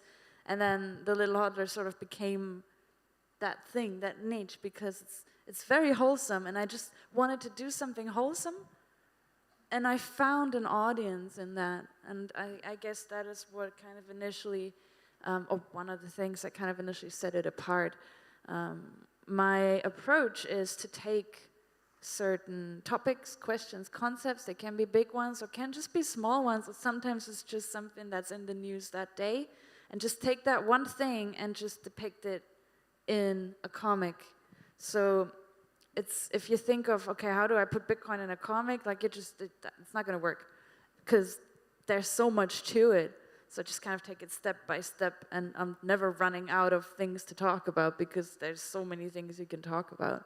So I just try to not overtake myself with the topics I tackle in the comics, and then the friendly colors and the friendly conversation and the sort of unassuming nature of the protagonist. That's just kind of me projecting my personal preferences onto the story, and I guess it speaks to a perhaps slightly different audience. And that is how I do that. Yeah, no, I mean, to the example of the comics, there's one that sprung to mind straight away. You know when Apple released the VR headset? And it was like, price tag of, was it $2,000, something like that? $3,499, yeah. Whoa, okay, yeah. And, the little hodler is like, oh, this looks nice, goes to buy the Apple headset, goes home, puts on the headset, and on the headset it just says, you should have bought more Bitcoin. And those little things are just, perfect ways of explaining to people, yeah, the low time preference. You don't need to buy the next thing. And yeah, Bitcoin is going to be way more valuable than an Apple headset in 5-10 years, whenever it is. Appreciate it. Yeah. That was the point. You get it. Yeah. Yeah. Thanks. And so I have to look at my questions. I thought I had it in my head. I don't. Here we go. Are there any common misconceptions in your work, Phil? Because Satoshi, elusive figure, was very, very, public in that he was sending emails, he was publishing to bitcointalk.org, and then he disappeared. Were there any sort of common misconceptions or any ideas that you were seeking to set right or perhaps make a bit clearer when you approached the book of Satoshi? Well, at the time, most of the people didn't even know what Bitcoin is, and so often I will say, I will mention the word Bitcoin, I will say, what's that? Today, definitely, we don't have that anymore. Everybody knows about it, but it's mostly negative. So the preconceptions are mostly wrong from the general population. But at the time, there's more like the opposite. People are just learning, and they would not get any information in the first place from the mainstream media. So at least we're starting with a clean slate kind of thing. And so that's the positive of it, at least. But at the same time, at least I understand that I needed at least to put a chapter to explain the groundwork. And one of the major focus I had in mind was from those, because there was not many altcoins back then, or I can't remember when the first one, but it was mostly about converting gold bugs to Bitcoin. It's like, because already there were some that were bitching about it, and Peter Schiff is one of the major figure, and but I understood it's like, okay, he's not coming from a background of software, he doesn't understand about open source, and all the major things like this, so everything is hackable, and then you point at Target, a store in the US that got hacked, and the credit cards were recorded and everything, but there's a main difference with something is open source, and the fact that it's actually, it's open source, the visibility for everyone to look at what's wrong with it is much easier. And so the problems is actually distributed. Everyone can look up and verify that everything works fine. So it's what a closed source is only a very small group of people that actually develop these things, and they might not see their own problem that they introduced. So all these are the major misconceptions regarding Bitcoin. And regarding Satoshi, well, like I said, most didn't know about him. So it was, starting from a clean slate, at least, yeah. he does sort of become your friend over the course of the book as well, I found. I felt a bit more personally affiliated with him in a weird way. I'm sorry, what did you say? I felt more of like Satoshi's friend the more you go into the book. Yeah, You know what I mean? You really feel like you get to know him, them, her, whatever. yeah.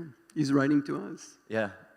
Just to your point about the perception of Bitcoin nowadays, like you've been in Bitcoin for 11 years.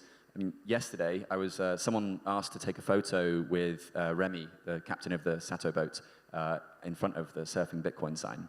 And the guy was asking, oh, it's a Bitcoin conference. And he was like, yeah. And he was like, oh, is it for or against Bitcoin? And I was like, what? Like, so we're now at the stage of Bitcoin awareness where people think that there could be Bitcoin conferences against Bitcoin as well as for Bitcoin. So Propaganda works. Not bad, right? That's not bad. actually good, but not good, but not bad. It was a great question, you know? It's like, it's not I don't know, I guess against Bitcoin conference would be a CBDC conference, I guess. That's kind of like the enemy in the room sort of thing. Well, the thing is, they've heard so many bad things about Bitcoin that they can only assume, well, it's probably if something about Bitcoin, it must be bad. Well, that's exactly it, right? And so you've seen it go from this thing that was completely, there was zero awareness, very little adoption, to where we are now, where there's a lot of awareness, some adoption, but some misunderstandings. How would you sort of evaluate this past 11 years of the Bitcoin ethos being developed? Yeah, what is really interesting is, in the beginning, it was mostly anarcho-capitalist and libertarians like myself, those who really wanted to return to sound money, reduce the size of the government to, well, if possible, zero. And then recently, I saw there's a guy who wrote a progressive book on Bitcoin. Jason Mayer. Yes. So it's interesting to me. It's like, okay, the network effect of Bitcoin is growing so much that even in people that normally will be, are grabbing people that are outside of the initial fear of influence into it, and they're slowly converting. And one of the other guy I talked to was actually left-leaning before. Now he's not sure where he stands for. He's moving into, and they realize that, wow, the education is really influencing. And one of the things that I mention often is I believe the central bankers are more afraid of the education that Bitcoin brings than Bitcoin itself. Why? Because, people are waking up, and the central banking system will only hold as long as people are in favor for it. The more people are awake and they realize they want to dismantle, even if they they crash down Bitcoin, they ban it, it's at some point a major group of the population is for Bitcoin and have understood it's game over. Makes sense, right? Because our money, currency right now literally depends on us believing it works, right? Believing there's value in it. So if people understand that, that's a risk. Okay, and I mean there is like the resistance, and I know that you're putting the smiley face out there, which is the path of least resistance, I guess. I mean, how do you sort of navigate these potential misunderstandings, the negativity, all that bad rep that Bitcoin gets, to get to the core or to get to the philosophy of Bitcoin? So I do get that kind of feedback. I get it less than other people, I would say, because probably my audience is a bit different, and I try to create very little attack surface, let's say, because I do not actively, that's not true, I attack CBDCs all the time, but that's because I hate them. And so I just try to do it in a way that is relatable and friendly and kind of cute, and in that way, it's harder to hate on it, I guess. People still do it, you'd be surprised, but there's more of I feel like if you meet people openly and with a friendly approach and with I'm not forcing anything on you, I'm just giving you this little comic, it's just a little plushie for you, right? There's nothing behind it, there's no camera inside, like there's no token inside it, it's just a plushie, it's just a comic. I'm not doing any harm, right? And so it's sort of, kind of slowly comes into your life, and maybe you buy it for your kid or for your dog, and then it just sits there, and every morning you have your coffee and he's just smiling at you, and then you maybe subconsciously you start thinking, maybe it's not that bad. But these are fantastic touch points, right? And you've found a way to get Bitcoin in the home and to get it to look at you and to be there. I mean, it's like the Bitcoin mugs. Okay, that's a logo. But you've got this smiling, cute toy. Go on, just open that book, open a wallet, And to your point about the, have you seen the new Barbie? Have you seen the film? I saw the Oppenheimer. I'm on that other side of damn, the. okay. Yeah. Well, have Same you thing. Okay. I'm watching Oppenheimer this week. Anyway, I promise. What? So I saw the new Barbie. Don't tell anyone. And there's Weird Barbie in the movie, or just Weird Barbie in general is the Barbie that's her legs like out to the side, and she's got bad hair, and it's the Barbie that like the kids like sort of torture and play with. Kids are weird, right? And they're gonna end up doing this sort of thing. Oh yeah, I tortured my Barbies. Yeah. Yeah, so there you go. Yeah. So I mean, is that the equivalent for a little hodler? Do not torture the hodler. No, I'm not saying. I'm just saying, like, that could be the way of these, people. Or then you could target that market and create a weird hodler. I agree. Yeah, I can do that. Yeah, whatever works, Yeah. I was trying to create a level of toxicity to lead up to this question for you, Phil, because your book is literally called Bitcoin versus altcoins. You've taken, the fight to the can I say shitcoins? I'm saying shitcoins. To the shitcoins. So it's PG-13 here. Yeah, now it is. So, why take on that battle? I thought it's Bitcoin against the world, and yet you've taken on the altcoins. Well, actually, you could almost put gold in that bag, because I try to cover gold bugs as well to make them understand. Because I only covered a little bit of it in Book of Satoshi, but I try to point out way more the arguments in favor of Bitcoin versus gold. They're talking about, for example, they love the blockchain. This is just silly. They love the blockchain. They don't like Bitcoin because it's digital air, all that kind of stuff. I mean, I listened to many of the YouTubers that was listening to them in 2007, 2008, and their arguments are off, and the thing that is they're trying to bring them up is like, if you use the blockchain to represent a token, who's going to be holding the gold? I mean, we've been through that how many times?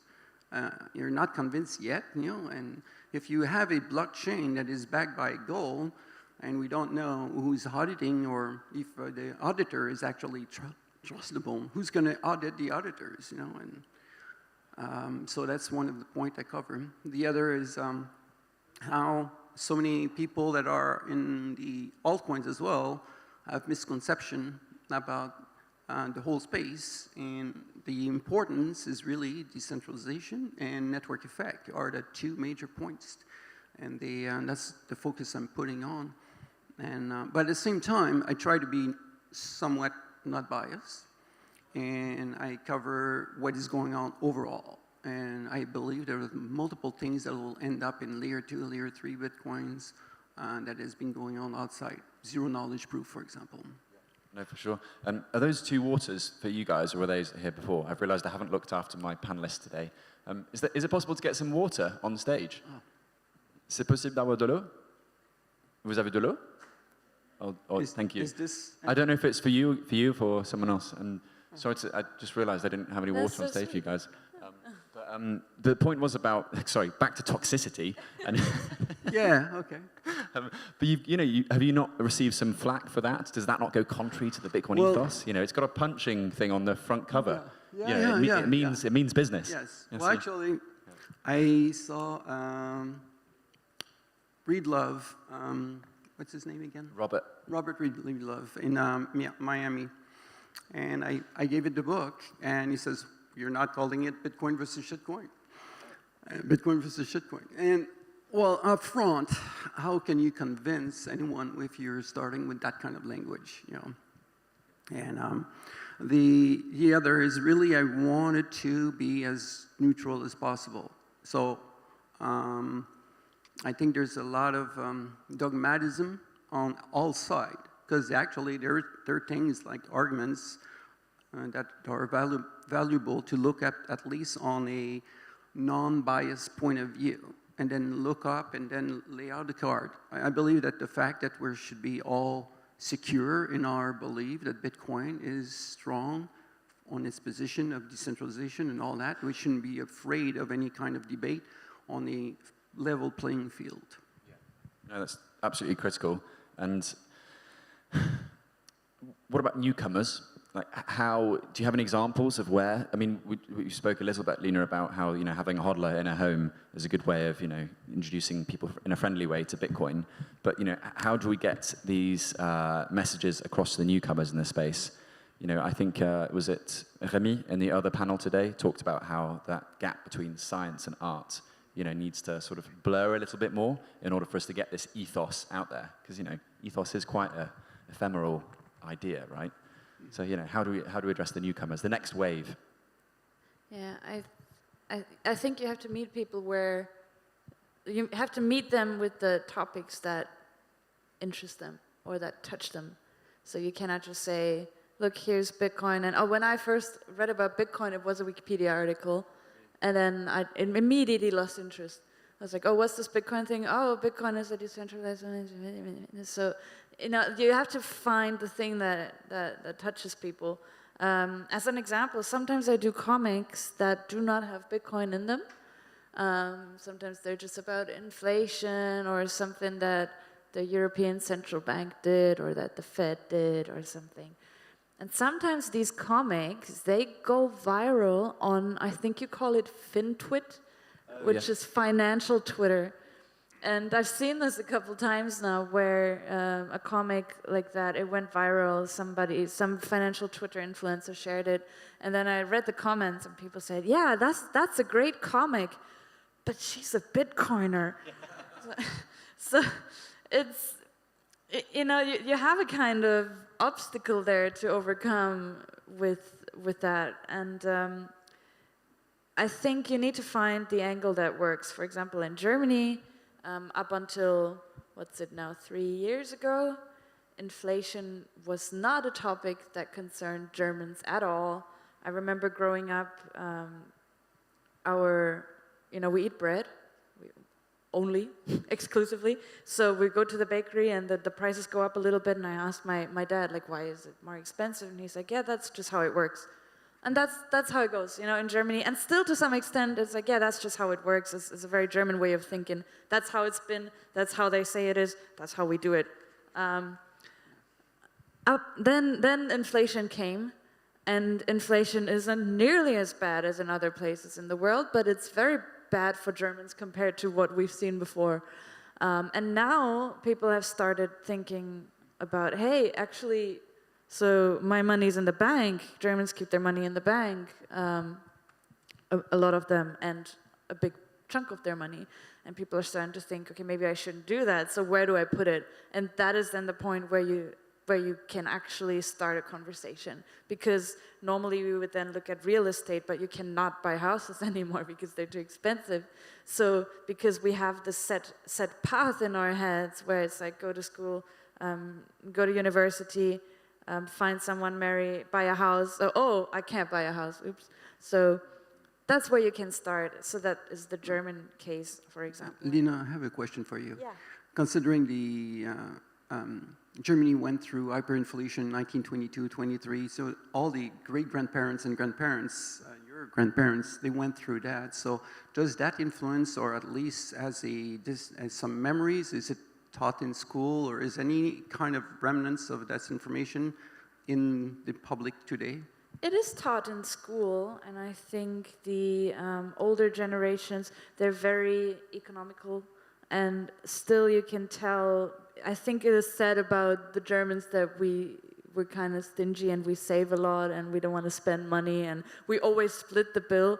I think it was, oh God, I forgot. It was in some country that people told me, when we split the bill, we call it paying the German way. Yeah. Or go Dutch, but that could have come from go Deutsch, maybe. No way, if you split yeah. the bill. Cool. So that's our reputation, right? So it is kind of, it is present, but it is not, I think, practiced that much anymore, because just like the situation that we're in, people are just actively encouraged to spend their money as quickly as possible, to consume, to buy a new iPhone every year, and now it's over $1,000. Yeah, over $1,000 or euros or something. So it is kind of present. It is taught in school, but I think it's losing its. People have lost touch with it because obviously we haven't experienced it. Yeah. No, it's fascinating, and Germany as a cultural study is interesting. Phil, it looks like you're about to treat us to a book reading. Actually, yeah, it brought me and reminded me of what I wrote at some point, which touches on that. I said, today's population has been conditioned to view rising prices as an immutable fact of life, like gravity. It is as if in a place where it rains all the time, nobody has made all the connection between clouds and rain. But who could blame them, since they have never seen a blue sky? And, because it's starting, we're talking about 1971, where it was full fiat. So we're talking about people that are 65 or 70 years old that have a distant memory of this. Yeah, yeah. And that was meant to be temporary, right? Yes, Nixon. Okay, I know this panel is called How to Spread the Bitcoin Ethos, but why should we? I'm sorry that this is, it's obviously very loaded in the evangelism sense, but we're going to go back to, what's the point of it all? Why do we need to get out there and spread the Bitcoin ethos? I've got my Bitcoin, I'm holding it, I've lost my Bitcoin, and I don't have it anymore, but if I did, it would be in cold storage, multi-sig, all that sort of stuff. I've done my bit. Why do I need to go and spread the Bitcoin word? Both of your heads go down. I think that differs from person to person, right? For me, one reason that I can say personally for me is there's something you learn when you become a Bitcoiner, when I became a Bitcoiner, I learned, which is the idea of self-sovereignty, the idea of taking responsibility, the idea of not taking things at face value, and of actually actively thinking for myself. And that was such a valuable life lesson that I like to share with the ones around me. And I like to surround myself with people like that. And then you try to find like-minded people, and maybe that is also just a very human thing. You try to belong, then you find each other, and then you lift each other up, and then you spread that message. That's literally what we're doing here, right? So I think it just sort of happens naturally. And it's good for us too, because the cool thing about Bitcoin is that it kind of combines, it uses human greed, because we all have it. The greed, we all like to see the price go up, right? But it uses that to its advantage, and it actually, in doing so, how do I say this? In doing so, by spreading the word, we benefit ourselves and we benefit others. You know what I mean? I don't think I phrased that very well. No, I get it. Yeah. And Phil, similar question. Why do you need to tell people that there is a connection between the clouds and the rain? Why should you spread this Bitcoin ethos? Just to pinch your reading from earlier. So there's a quote saying, when the student is ready, the master shall appear. It's supposedly from Buddha. And the point is, it just touches on what Roxy said earlier in the earlier roundtable. So when people are not ready for it, you cannot cram that into them if they're really closed up. But when they are, that's where we are, we're here, all of us here, ready to teach them and answer a question. No, it's really, really important. And I'm going to answer the question myself. I'm the moderator. I can do what I like.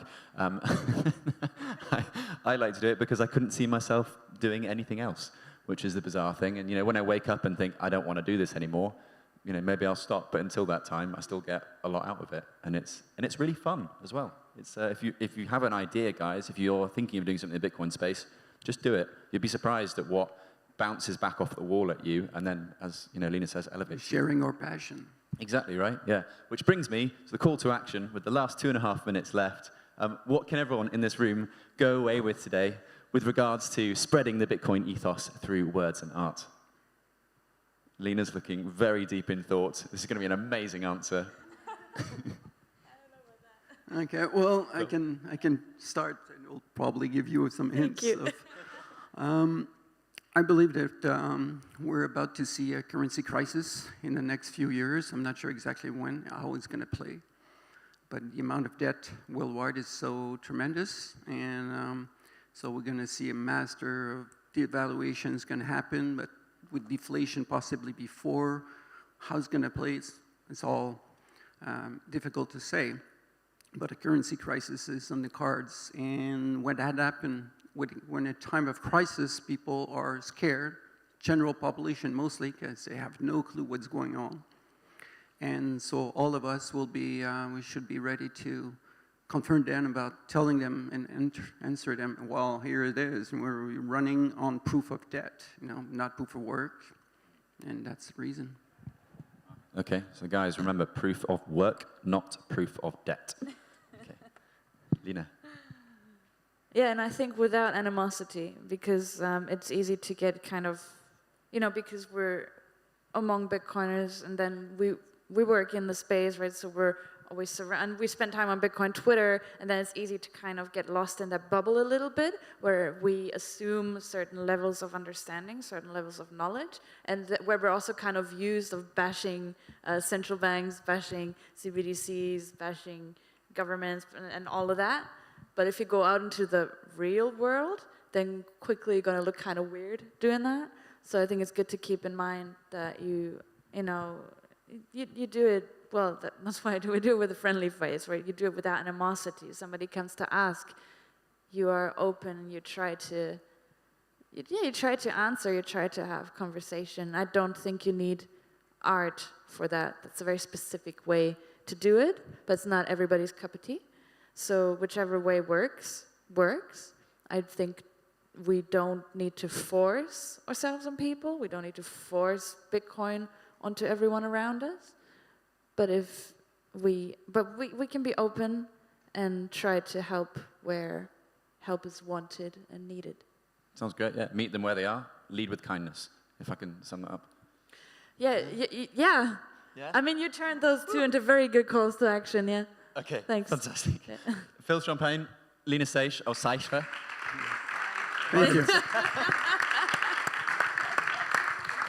Thank you so much. Lena has definitely earned a well-deserved rest there. Please, I imagine you're selling these books here today. You are? So please do buy the book of Satoshi for sure. I can recommend that one wholeheartedly. I haven't read the other one, so I can't recommend that one. 2:30 is the signing. And signing as well. So Phil is here. This afternoon, yeah. Fantastic.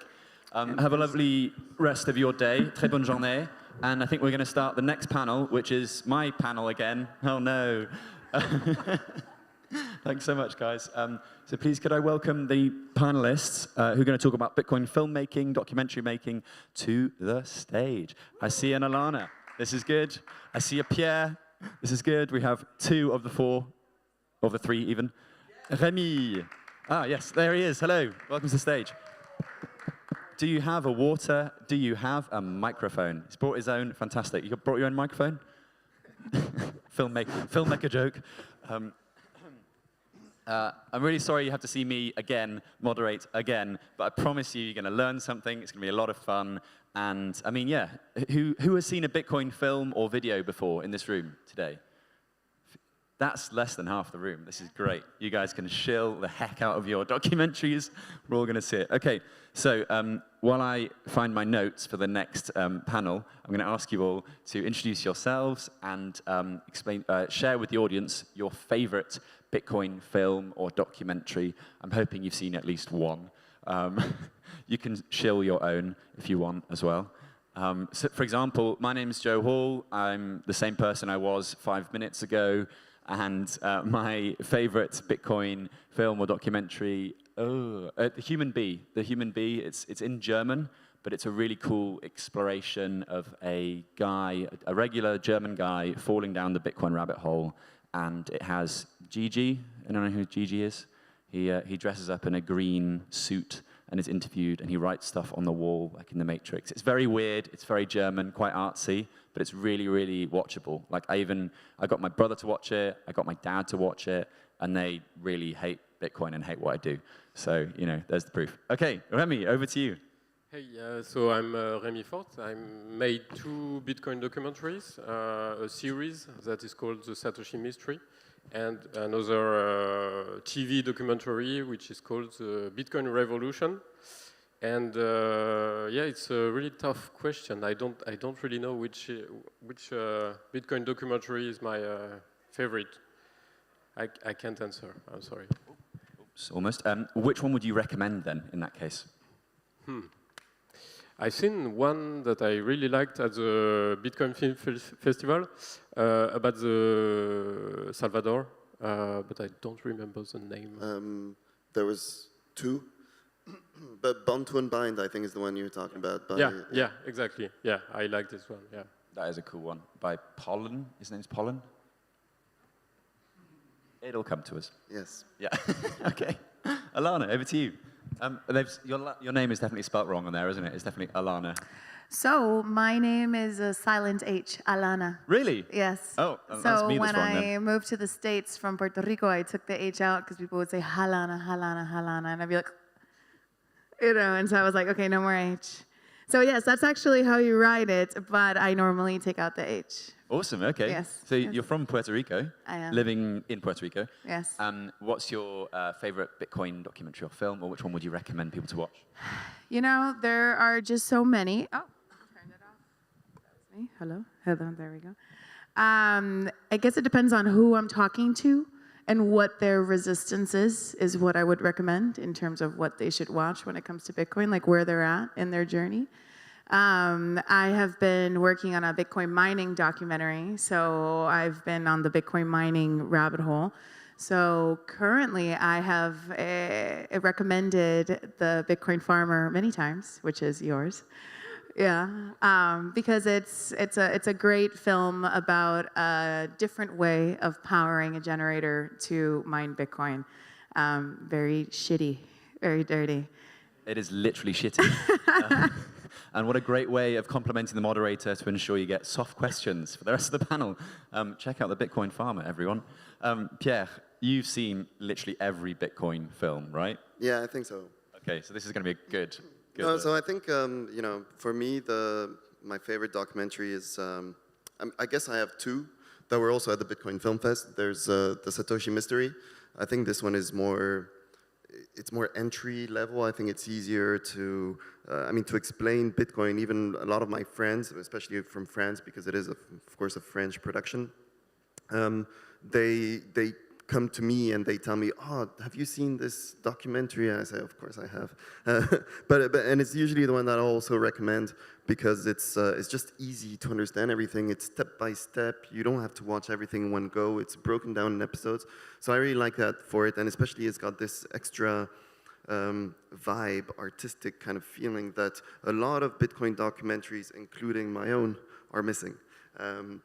Just this, the whole story point that you did with the animation and the following the character that is Satoshi, it's very mysterious, and I think it adds this whole level of storytelling that someone that doesn't care about Bitcoin is going to want to follow. But then the second one is also Human Bee. I think the production level is really, really good, and more targeted towards maybe early stage Bitcoiners or people that are actually trying to go down the rabbit hole, because it literally is the story of a guy going down the Bitcoin rabbit hole. So it's this kind of different way of explaining Bitcoin that I think just makes it very interesting. Fantastic. Yeah, no, I completely agree with the first comments about the Satoshi Mystery and the Human Bee. Pierre's documentaries, which he hasn't mentioned, he's currently working on The Fight for the US Dollar, working title, of course. Yeah. And the other one that I have, The Great Reset and the Rise of Bitcoin is available on YouTube as well. Are there any others? No, that's it. And then, well, I mean, on the same YouTube channel, I did some shorter content kind of thing, but that's it. Awesome. Okay, fantastic. So we've got the intro out of the way.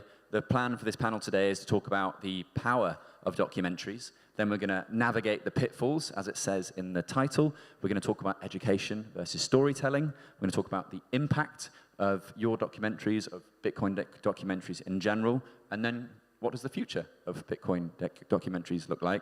But before we get into that, I'd quite like to go on a personal journey. So what was it that drew you guys to filmmaking? Alana, I want to start with you because last night in the bar, you said to me that filmmakers are trailblazers. You know, they guide the new conversations of what we're going to talk about today. So surely there must be something that resonates in there with you. What drew you to filmmaking? Well, I became pregnant when I was 20, so I decided to take time off school, do graphic design while my husband finished college. One of us had to go to school. And I started getting a lot of clients and doing a lot of graphic design. We were living in Brooklyn, and then we moved over to California, Silicon Valley, and I started doing a lot of animation work and graphic design work and stuff like that for tech companies. And I had a great camera that I would use to take pictures of my daughter. It was my first DSLR. And we needed videos made about our video games at a company that I was working in. And I was like, well, I have a camera, I have Premiere, I have After Effects. I can make this work. I can make a video.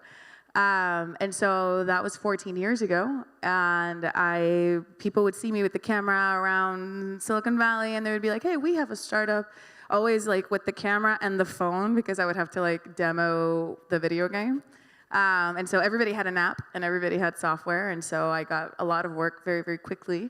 And I just didn't want to just make like tutorial videos. I wanted to make art. I wanted to make documentaries. And so because I was in Silicon Valley at the time of the rise of cloud and the rise of AI, there was so much resistance of understanding what that meant. What does this technology mean? How does the CTO talk to the CEO? And CEO is still a smart person, but they're not the technical person. And so I felt that the best way to communicate to them was through stories. You know, how do we show the effects of the technology, not the technology itself? So I like to see it like the second or third, loop after ripple effect, right? Not that beginning one, but what are the other ones? Because that's usually what the CEO is looking at, like how far can we go? So there was so much power in that, where I could make you either fear or love AI with my work, depending on what I showed. We did a short film of this town in India that got Wi-Fi for the first time. And it was incredible because we focused the film on these two young ladies that were, they taught themselves Android development, they became Android developers, and they could sustain their whole family, both families, grandparents on mom and dad's side. I mean, they were the ones financing the whole family. And I remember that was incredible, but then I was directing it remotely from California, my crew was in India, and they were like, so we were at the bar last night, and this town, they now have a brothel where they have these girls and boys doing online internet and online porn. And they wouldn't have been able to do that without Wi-Fi. And I'm like, fuck, because we're there making a film for Google. Like, this is all good. They just brought new Wi-Fi for everybody. And we're focusing on these girls that can now pay for their family. I mean, it's a great story. But if I would have refocused to Wi-Fi brought this kind of sexual slavery to the town, then we would have felt very differently about the Wi-Fi. And then that's kind of when I started realizing that technology is neutral. It's, how you use it. And I think there's more to your question, but I think I've spoken enough. So. Yeah, that's a wonderful intro, and definitely understand why you were drawn to that filmmaking. What a great touch point. Also, 14 years ago, it's just amazing what happened 14 years ago. Sorry, nerdy Bitcoin joke. Remy, how about yourself? What drew you to Bitcoin making? Filmmaking? To Bitcoin filmmaking or to filmmaking? Oh, sorry, yeah, filmmaking. No, that's because it's a bit cliche, but I've always wanted to tell stories through films. When I was a kid, every Sunday afternoon we would watch a movie, and it just early on I knew that this is what I wanted to do. And so I started to work in production. I started to make films myself, and then I started to make documentaries a few years back. And then how did I encounter Bitcoin? It's a friend of mine just kept talking about it, And so at first I wouldn't really listen to him. I thought that Bitcoin was just like a video game, cryptocurrency or something. I didn't see the point, but he was really convincing, persuasive. So I started to read about it, and it just blew my mind. You know, someone invented digital scarcity and then left. So I saw a good story to tell, and yeah, I started like that, and I met a producer that also brought a lot of you know, storytelling ideas, like a series kind of documentary, the animation and etc. And I just saw an opportunity to tell a great story with a fictional aspect, and also something that would have an impact, and that would have yeah, a societal kind of resonance, you see. Awesome. Okay. Pierre? Why? Yeah, so I mean, I never worked in film. I studied finance, and I was a programmer as well. I mean, it was always an interest. So actually, when I was doing my master's degree in finance, I was at the same time studying how to program, and I was doing a film course. So like in my teen years, I had an obsession about cinema, and I mean, I always thought that's where it was going to end after I did my film course, because then I got into finance, and somehow I found it cool. And yeah, but for work, there was always some kind of opportunities. I always had the idea of like, well, maybe let's do a video to communicate about that to our clients or just internally. And so I had some smaller projects like that, you know, that was kind of additional to my work. And I even did when I was a consultant, I did a whole project for a big, I mean, airplane manufacturer, not to give names. And it was communications, and a lot of it was making presentations that I would just animate on PowerPoint, record my screen, record my voice, and just communicate this internally about quality and how it should be a focus. And you know, and actually when I quit my job, I was like, so I saw a documentary that really inspired me called Inside Job about the 2008 financial crisis. And the next day I went for a run. I was already, I had quit my job, and I knew I wanted to work in Bitcoin, but I had no idea what I could do. And running, it was the longest run I ever did that summer, where I was just thinking like, man, like this documentary and like the animation parts, it's fairly simple. I can literally do this on PowerPoint if I wanted. Of course, I use Premiere Pro because PowerPoint sucks. But yeah, and then I thought, why not just make a film? But you know, it was of course my first attempt at it. It was quite successful, but it's more of a written memoir or something, like just my ideas, my opinions, and let's just like put images on top of it, right? So it's the next documentary will be much more filmmake-ish. Filmmake-ish. Let's aim for that. Awesome. Okay, so we've got, you know, Remy, who got into it for storytelling, Alana, because that's the curiosity that you can make someone feel something, and Pierre, because he had an epiphany moment, if I can call it that. It was enlightening. Okay, but let's tap into the second one, which is you know, feeling something. You know, documentaries have this tremendous power to make us feel things. I mean, even just 2 days ago, I watched the what's his name, Adrien Leclerc, the French Canadian climber, who was like free soloing all these amazing mountains and things. And it was one of those documentaries that a few days afterwards, I was just thinking about mortality. And I was like, why am I doing this? And I was like, oh, it's because I watched that documentary about this guy that just flirts with mortality on a daily basis. And you realize the impact of these documentaries. But you know, has your work conveyed something, or have you had someone approach you and say like, oh, actually, you know what, that changed my mind about the way I look at money, or that changed my mind about the way in which I approach the Bitcoin thing? You know, have your documentary made you feel something? Alana, I'm going to ask you, will your documentary make people feel something? Would any of you like to go first? Or, yeah. I mean, the name of my documentary already makes people feel things. So yes, I do want people. It's Dirty Coin, by the way. You put the sticker there. Yeah, it's called Dirty Coin. So it makes Bitcoiners feel things. It makes non-Bitcoiners feel things. So yes, I do want people to feel something. As I went to Pratt before I got pregnant and stopped going to school. I went to Pratt in New York, and I went to an exhibition, and there were a few pieces that were like really beautiful. And there were a few other pieces that everybody had kind of like an issue with or an emotional response to. And we all ended up talking more time about the ones that we didn't like or the ones that were controversial. And that goes with human, you know, if it bleeds, it leads. People are just kind of attracted to that kind of stuff. But at the end of the day, we're competing for people's attention, you know? And how are you taking over more attention than just the 2 hours that they gave you to watch your movie or the 5 minutes or whatever? How do you stay in their minds? How do you keep that conversation going? And understanding which elements work, you don't have to use all of the elements, you know, you don't have to bleed, sex, cells, right?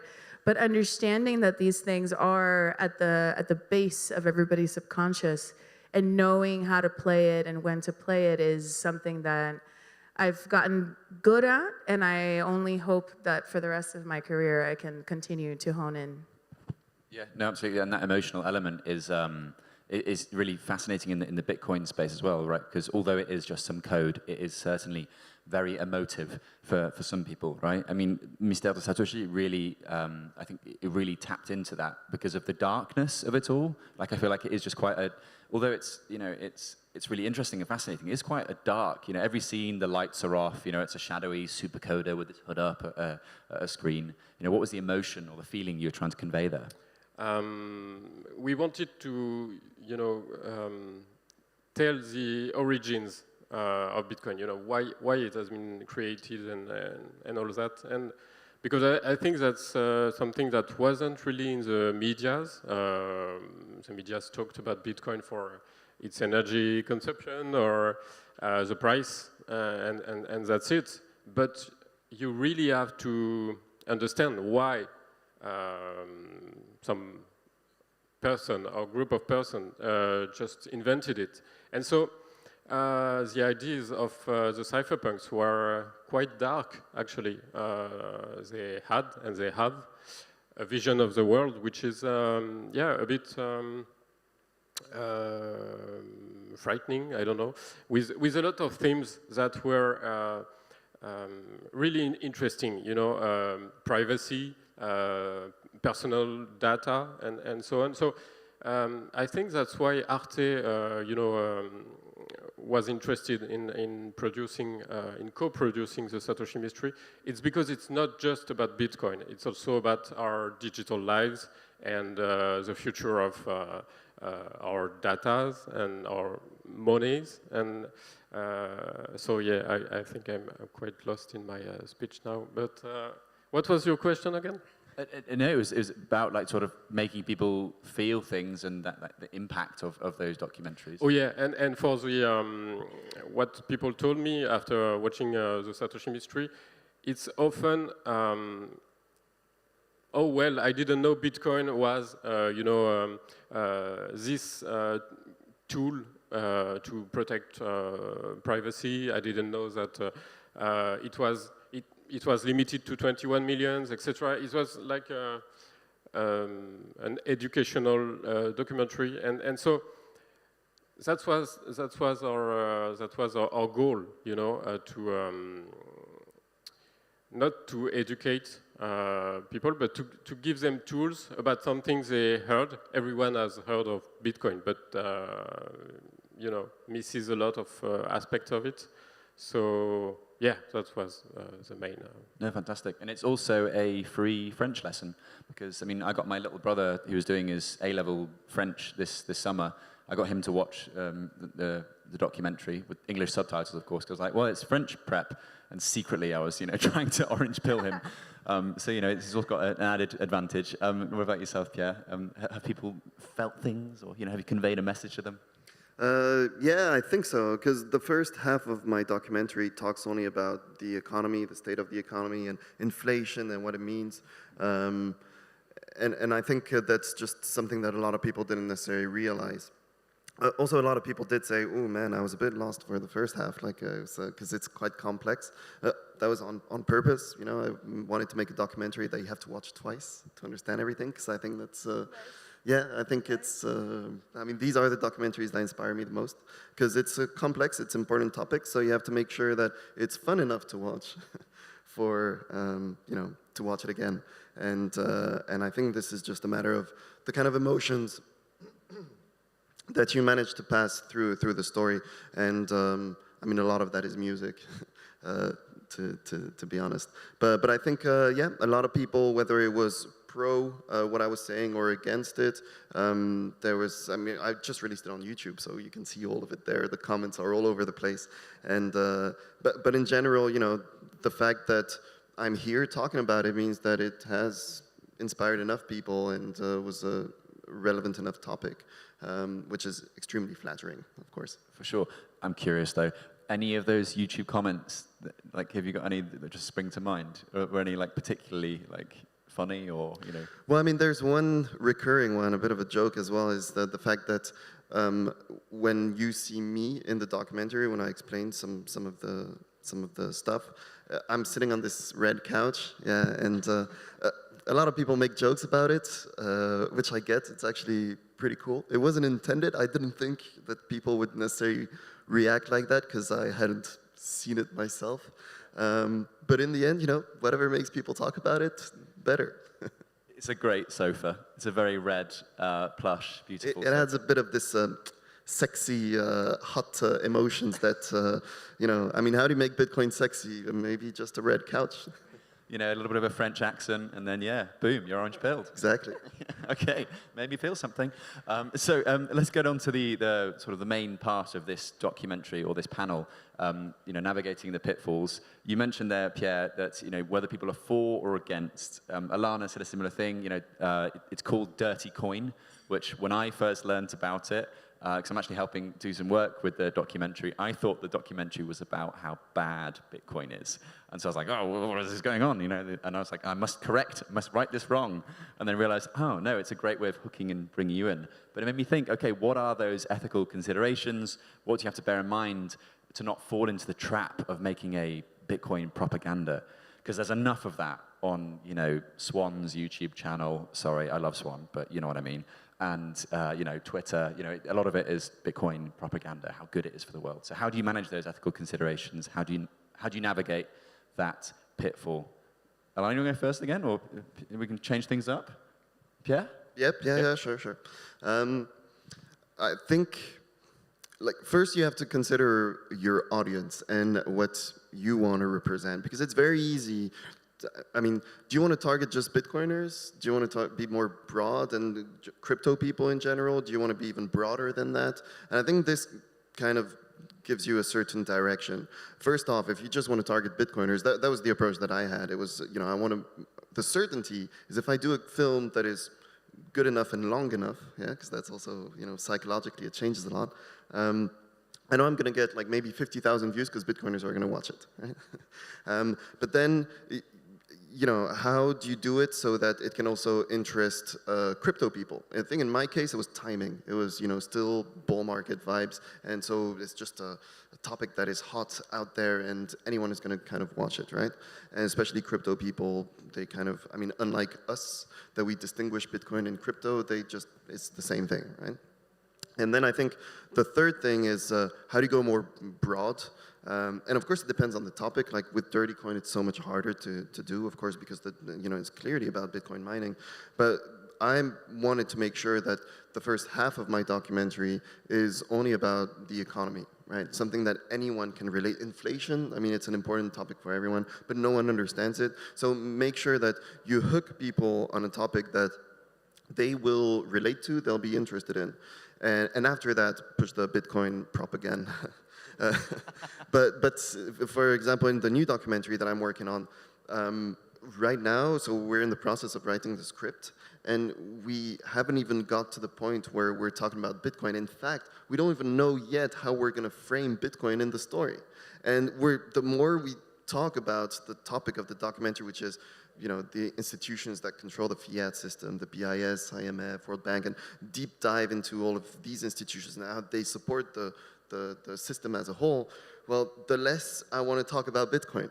In fact, now I think you know, it's going to be a Bitcoin documentary, but I mean, 90% of the film won't be about Bitcoin at all, because I think in order to make people, you know, help people understand some of the things that we consider very important as Bitcoiners in how the world works.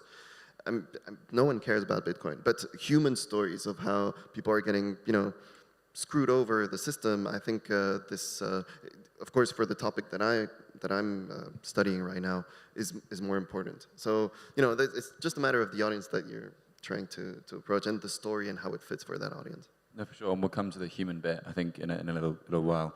What about can we go back to the general question about navigating that pitfall of the ethical considerations and pro or against Bitcoin? So you mentioned it. You were writing a script, right? We're writing a script. So it isn't, already there's a bias there. Already there's an author. Already there is you go and you take videos of a bunch of people, but you pick that sentence and not that sentence. And you are, as the filmmaker, you have like the people that you interview are like different colors or pieces of tapestry that you quilt together. The quilt is your design. You do that. But it's not even in the case of a documentary. I mean, we're the ones putting it together, and sometimes we're in it. In my case, I'm not in Dirty Coin, but it's really taking other people's words and twisting them for your story. Always. Like that, it doesn't matter. You might feel like, well, this is the right thing to do, and this is the right thing I want to have them say, because it makes them appear smart. It makes them It lends to my story, So there's always that authorship bias in every single documentary that you look at. I'm sure that if you were to take the same interview of a really smart person and you give it to a Bitcoin filmmaker and you tell them to cut a 5-minute clip from that interview, it'll be very different than if you give it to somebody that is getting paid to hate Bitcoin. They will suddenly come up with completely different 5 minutes of that interview and that conversation. So I do believe that going into it, there's an enormous responsibility of trying to represent the person that is in front of you. For example, I interviewed Alex DeVry, and I am, trying to see what am I going to use of Alex DeVry here. Who is Alex DeVries for people watching? So Alex DeVry is very, very anti-Bitcoin. He's the digiconomist, and he's in Amsterdam. And it doesn't matter what science or math you put in front of him, he still does not like Bitcoin. He still will he has the script. And, I tried to get him to talk about other HPCs, like other high-powered computers and stuff like that. Like, is there anything else that worries you? Just to try to get him to say something else. Because that's another thing. Even the way you ask the question, you're already leading the person to where you want them to go. And I thought it was interesting because he would be like, well, the thing about Bitcoin, and so he was so well trained to always bring the conversation back to Bitcoin, even though I was trying to take it away from Bitcoin and into big tech. And he was just so impressive, honestly, impressive, like a fox, because he would know how to not answer my questions and then just kind of bring it back to Bitcoin. But going to then what ethically, how do I want to portray this person? I don't want to have a villain in my film, especially one that works for the Dutch Central Bank. But at the same time, how do up to this point, we haven't even included him at all. Yeah, in the teasers and in the film, we'll find a place. I'm going to include Alex DeVry in the movie for sure. But it kind of goes back to how do I represent him? That is what he said, but that doesn't mean I have to use it. Just like some Bitcoiners said things that were incorrect about Bitcoin. And it was funny when I got to a point in the documentary where, halfway through, I'm like, oh, that's not how that works. I know more than this person about this one thing, not more than this person about everything. But I thought that was interesting. I'm obviously not going to use those parts, because those are incorrect parts. Ultimately, the movie's legitimacy is also the messages that we decide to keep in. So ethically, you're making decisions all the time, from the questions, from the name, from what you decide to leave in. How are you going to put this out into the world? How do you let your people know? I don't want to do a rug pull about, it's a bad movie about Bitcoin, and then it's like, no, actually, it's a good one. I don't want to do that, but it is about this dirty coin. Today, in a few panels already, it's been discussed several times. It's naughty, it's bad. Most people see it as something negative. That is the reputation that it has. And it stays a little neutral until the end. It goes, pow! you know, and then all the different interviews. But at the same time, I don't like documentaries that are trying really hard to make you feel one thing, you know? I'm like, oh, okay, I just need to turn this shit off because you're just telling me how to think. I want to think for myself. I want you to show me the information, and then I make up my mind if I want to keep eating meat or not eating meat or whatever, dairy or carbon, you know? So anyway, ethical considerations from the very beginning. No, I think it's really crucial. And the fact of, I mean, Alex de Vries, he has a narrative, whereas you're telling a story. And that, for me, came clear when, you know, the storytelling, a narrative, there's a very fine line between them, but you can sort of see it when you ask someone about, you know, high-powered computers and they talk about Bitcoin. You're like, well, that's clearly a narrative. You're not telling me a story about what you actually think about, you know, Bitcoin or high-powered computers and that sort of thing. It's a fine line to tread, but you know that if the people get to the end of the documentary and they're still curious and they're still interested, then, well, you've done the good job, right? And or if they're watching it twice, Pierre. Yeah, that's a really good point. I mean, documentaries are interesting because they are, you know, works of authors and personalities, and we use interviews and archives and footage to tell a story. So we have to acknowledge that there is bias at the beginning of it. About my experience with the Satoshi mystery, it was something that I was deeply worried. You know, I didn't want to make Bitcoin propaganda, as you call it.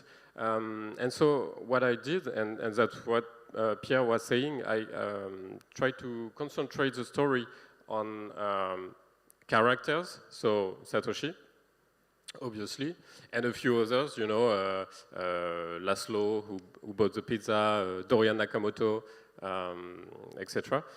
And then on the facts about Bitcoin, you know. So it was, yeah, we tried to weave these two lines together to tell a story, but at some point, at several points, actually, we wanted to be, we didn't want to be attacked, you know. So I really tried to find counter arguments or people to interview that would be against Bitcoin. But I don't know what you think about this, guys, but I think we lack good counter arguments, and you know, it's difficult to find someone who has something to say against Bitcoin, but something I won't say clever, but you know, really true. I mean. Well, I mean, that's because Bitcoin has already won, right? Here we go. No, but it's true. It's true, and that was one of the things that I'm thinking with this particular person that I already mentioned his name, and I shouldn't have. But anyway, I'm not going to put something that isn't true just to put him in it. And I'm also not going to put a counter argument that has been disproven a million times just to have him in it. So yes, you're right. It was interesting because I did find some good counter arguments with some people though. And sometimes, you know, when I would ask certain people, like, is there anything that concerns you about Bitcoin right now, about where it could get off the rails? And I got some really interesting answers from folks. And it just makes me feel like we have to be constantly aware, you know, not just, oh, we're done, Bitcoin is done. You know, it's really paying attention, everybody in their lane, everybody paying attention, everybody keeping the integrity, which is a little bit why the zealoty, it's funny because I started buying shitcoins when all my Bitcoiner friends went really maxi and toxic in 2020, 2021. Just because I was like, I'm not gonna do what you tell me to do. Bitcoin only, I'll do what the fuck I want. Like, no, I'm gonna fucking buy whatever I'm already cursing. Whatever the fuck I wanna buy. And so I started getting other things and losing money and doing the crypto casino. But I just rejected this idea of I was looking for an investment, not a religion, you know. This was back in 2015. Then, you know, the rabbit hole just kind of just drags you into the depths of the universe. But yeah, yes. we were all looking for an investment, and it became a religion. So, don't worry there, Helena, it's relatable. Okay, we touched on this a little bit already, but Bitcoin is very complex, and for a lot of people, very boring. You know, you read the white paper, and I don't know about you guys, but I can't get past page 5 without falling asleep or scrolling through Twitter or just being like, it's now in Latin to me. This part's not for me. yeah, exactly, right? It's, you know, it's very complex. How do we, you know, how do you create compelling storytelling through this? Like, I'm not a filmmaker. I'm just a guy that wants to, you know, I just like creating these sort of videos and things. And I always find that human stories, for me, is the easiest way of showing, you know, for example, in Cuba recently, there's a group that are stacking sats or saving in Bitcoin over the Lightning Network because it's too expensive to transact on the base chain. And I was like, that's amazing. You're in a communist country where your food is controlled, you know, you earn $40 a month, and yet you're still saving in Bitcoin. And you ask them, why are you saving in Bitcoin? And they say, well, because it's the only thing that a government can't touch.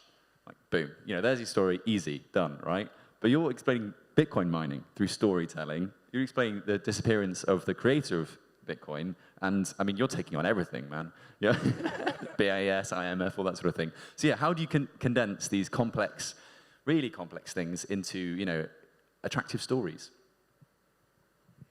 Okay, when it comes to Bitcoin mining, when you go on YouTube, what is Bitcoin mining? You will get a million videos on what is Bitcoin mining, how it works, how technical it is, everything. And it's funny because these videos obviously use the same scripts, and now with ChatGPT, it's just kind of like rinse and repeat, and they all even sound the same. They just have like slightly different graphics. And I knew that my audience knows that Bitcoin is bad for the environment. You got to know who you're making a movie for.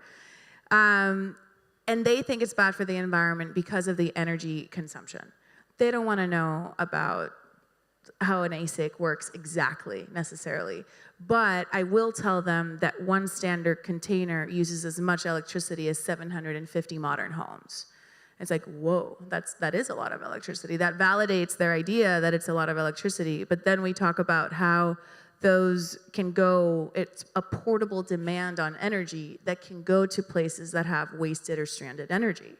And so then we talk about renewables and financing renewables that way, which is something that my target audience is and I hope most people are passionate about, create new forms of creating electricity, especially sovereign ways of creating electricity. So yes, how technical do I get on something that is extremely technical? For me, you got to know who your audience is, and then give them the story that they want to hear. But also, that's the story I want to tell. It's not just for them. Like, I do want to have the simplified story, because when I got into Bitcoin, mining was the hardest thing for me, and it was like the last thing for me to understand. It's funny because now it's like my obsession. But yeah, you need to decide. You don't need to be super technical just to show people that you know what you're talking about. You know, if you can take what is occurring and then tell that story and see who is being affected by this. And in the case of Bitcoin mining, the people that are being affected are the people that are benefiting from the electrical infrastructure that Bitcoin miners are paying for, you know, or the people receiving heat in Finland because they're mining Bitcoin and they're reusing the heat. You know, they feel the heat. That is what they know. And why do they get heat? Because all that electricity that comes in turns into heat. And it is a lot of electricity. We just discussed this. So it's a substantial amount of heat. You know, so then you talk to them about the thing. They know heat, they know electricity, they know waste, they know consuming waste, they know what it takes to finance things. So people don't know a lot of things, but they do know some things. And how can you take them, touch something that they know and then expand on it so that they feel smarter, they feel rewarded. Yes, so that would be one way. Is that'll tell you how simple you should go. And you got to keep it interesting, because at the end of the day, we're making a movie. I'm making a movie, not a technical document, you know? Yeah, no, bearish on KYC, bullish on KYA. or know your audience. Okay.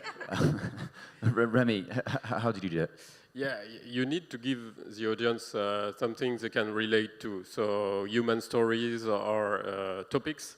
And then, you know, when we talk about character, we talk about conflict. We talk about, you know, I don't know, money conflict, passion, I don't know, but something, you know, you have to give them something, and then you just put your message in there, you know, like a Troy horse or something.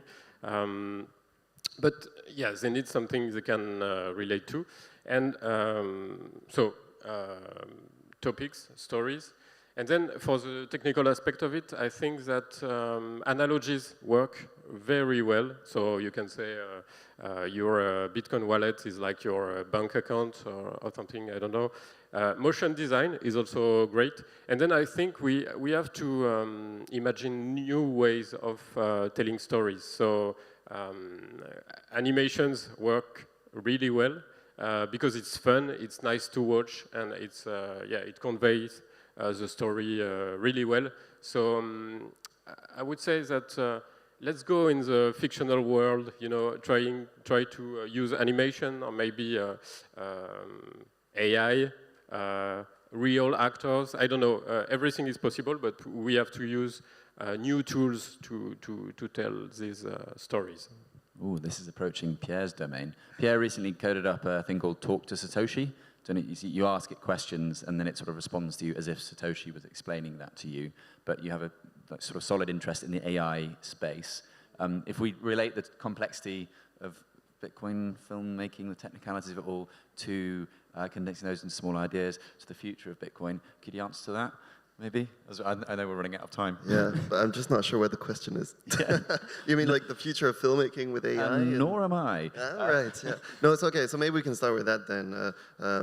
The future of filmmaking with AI, maybe. Because of course, you know, what I did with Talk to Satoshi is it just allows, because if you ask a Bitcoin question to ChatGPT, well, it's going to give you a likely shitty answer.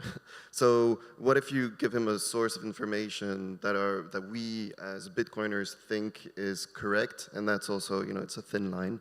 But the less you give it, the better. So I focused on giving it all the public emails and forum posts written by Satoshi Nakamoto, the white paper, but also the Bitcoin Standard and the Price of Tomorrow by Jeff Booth. I think, my documentary too, of course, very biased, but it's such a great source of information.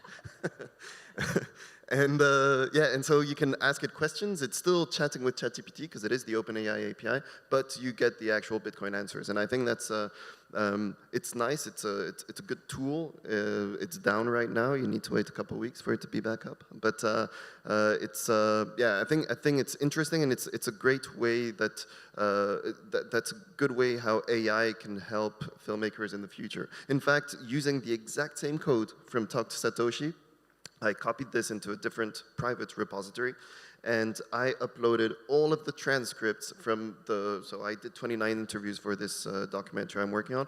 I uploaded all of the transcripts onto this vector store, blah, blah, AI stuff, and I can now ask it questions, and it will produce an answer based on all of the interviews that I made, and will even give me the interview, the minute, and I even added all of them on YouTube, and it gives me the link with the exact section of the interview. That it's very cool. Yeah.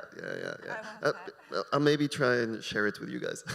But I think that's, it's a great way of reading your text using AI. And I mean, there's like 40 hours of content, and we have to make a 90-minute, 120-minute tops film. How do you find all of the right extracts? I think that's how AI is going to be able to help filmmakers, on top of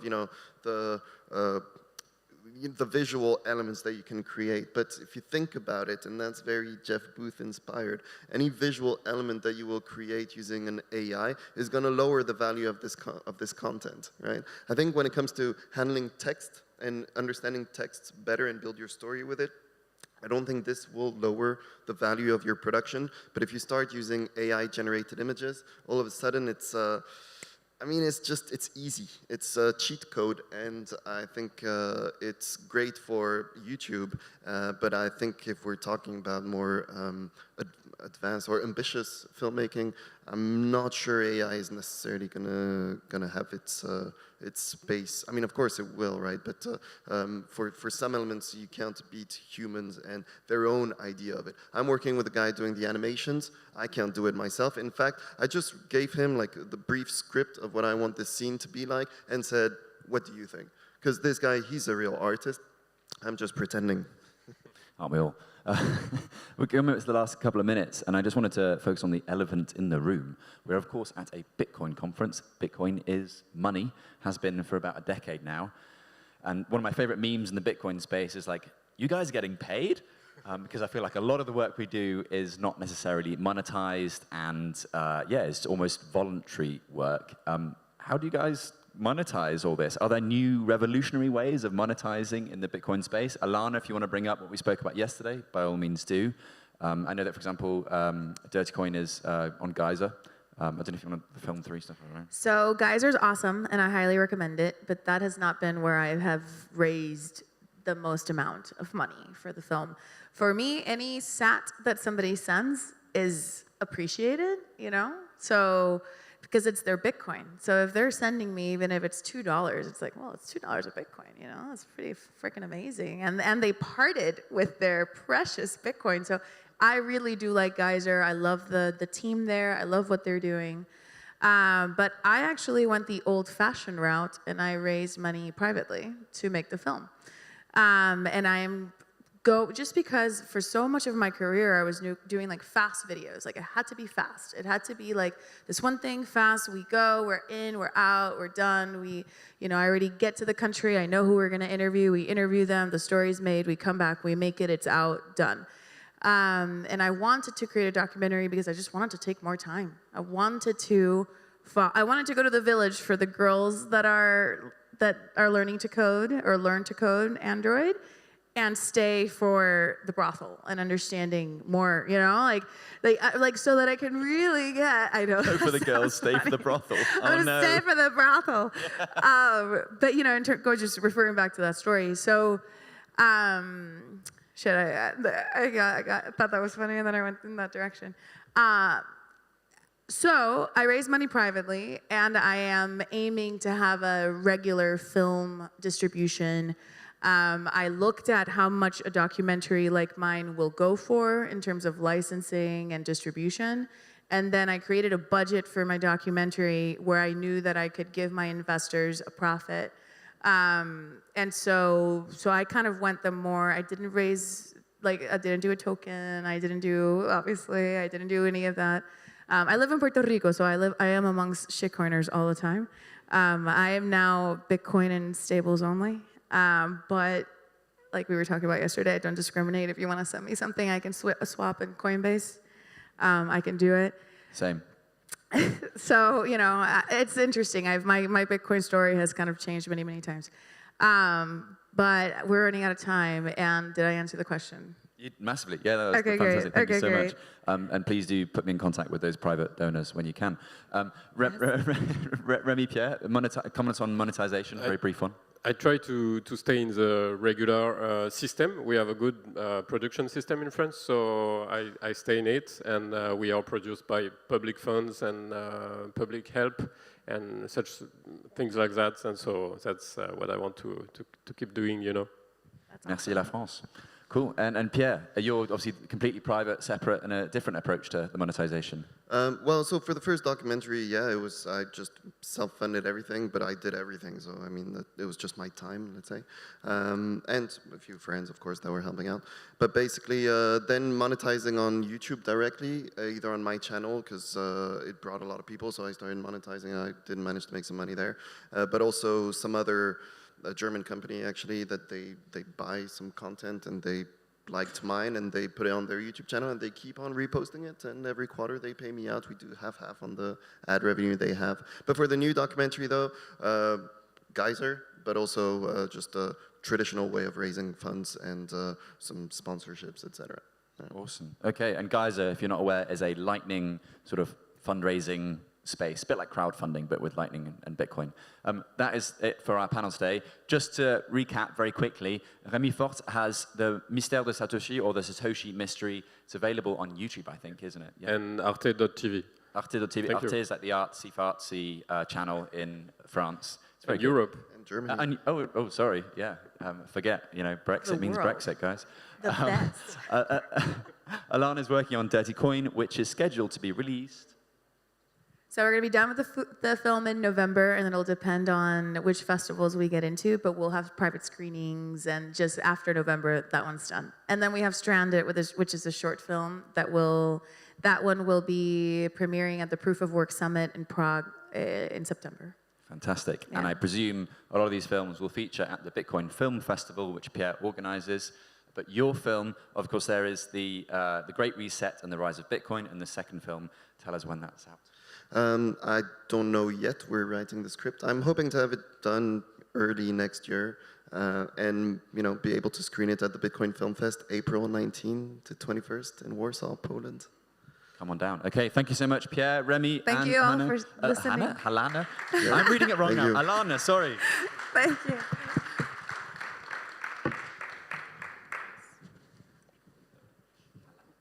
And can I welcome up the next panel to the stage? I'm not sure who it is, but it's just Phil. Ah, fantastic. Phil, welcome to the stage. The floor is yours. Would you like a microphone or a lectern? Microphone. Here you are.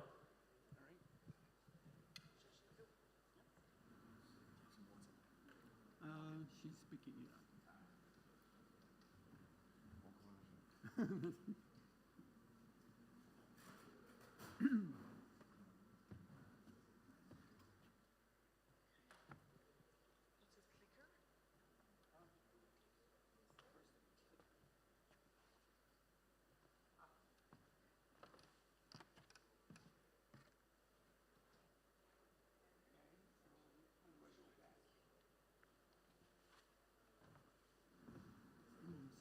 How do I go back with this thing? How do I go back? Yeah, on the. Yeah, so that will be moving out. If I want to go back, I don't want to. In case I press the button by accident. All right. I'll make sure. Yeah.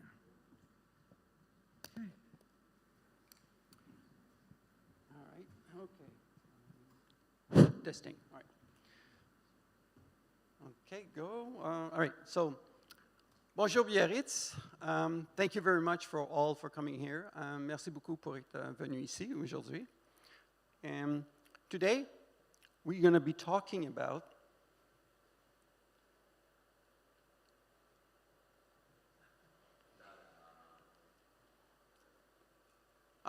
wait,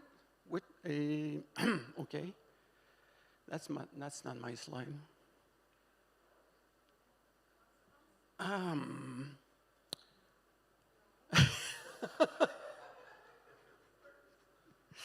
Technology. Yeah. So, and right now it shows the wrong thing. Yeah. The green. Green, of course. Okay. Hi, today we're going to be talking about shitcoin. And I came prepared.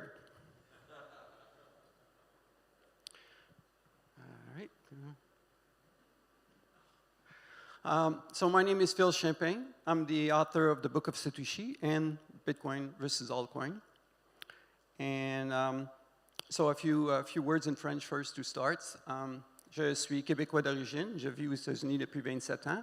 Et pour les francophones dans la salle, vous êtes bienvenus pour me poser des questions ou venir me parler en français ou me parler après après la présentation. Okay, so this is the first time in human history that sound money has been invented. And when you think about it, gold, all the objects have been used in the nature and transformed in a way that makes them convenient as money. And gold, atomic number 79, all the properties are fixed, so government cannot alter them. And that was why it was so much prized as money. Equivalently, Bitcoin's a fixed supply, but there's a very difference here. There is somewhat of a semi-fluid properties. Now, it's very conservative, so the changes are very mild, but it's a merging of technological innovation and sound money concept together, and that has actually created a lot of confusion in the public that doesn't know about sound money in the first place. They all focus on innovation, you know. And so the typical criticism you'll hear from people in general that are against Bitcoin is, yeah, it's, well, it's not in the right order, but I'll have to spin this. So you'll say, okay, Bitcoin is only the first draft. We could do better. Energy, it uses too much energy, proof of work, you know. Even though we know the free market will always find a way. Speed, you know, it's just 7 transactions per second, you know. And obviously, there's no bells and whistles, there's no smart contracts and all that stuff. No, the focus is, again, we know it's sound money. And some of this might be valid, a lot of this is bullshit, but lots of those are addressed in layer 2 solution, obviously speed. So if we want to talk about shitcoiners, obviously we need to start with defining actually what is shitcoin is. So I was actually, for this presentation here, I was wondering, okay, I know what maximalists are saying. Well, what does the mainstream say about what is the definition of a shitcoin? And so this is an Investopedia, and Wikipedia is something similar to that. It says, a cryptocurrency with little to no value or a digital currency that has no immediate discernible purpose. Now, they're missing the point, because obviously anything that is not decentralized is a shitcoin. And so that means also fiat currencies. So if you have euros or dollars in your pocket, you're being forced to be a shitcoiner. I'm sorry to tell you that. So maximalist, we know, is anything that is not Bitcoin. I'm not sure if it includes gold, in which case I will disagree on that one, but definitely it's the general definition. And you'll have anywhere in between those two. So what is a shitcoiner? So actually I've grouped that into 3 categories. The first one are the developers, the creators. I mean, somebody had to poop in the first place, right? And like the guy on the second slide, the cartoon guy. So there are multiple variations of that, but one of them will be, example will be a wannabe next Satoshi. They really want, oh, I could do better. I will be the next Satoshi. Obviously, you've got also a bunch of scammers with pump and dump scheme. And another category will be traders. With a long-term or short-term traders. Some are coming from pork bellies, futures, stock market, bond market, and they just love that volatility. They actually have no intention of being attached to those things. And others are actually Bitcoiners who are looking at, well, I want to accumulate more Bitcoin. In both cases, they're not really shitcoiners. They have no emotional attachment, it's just an in and out.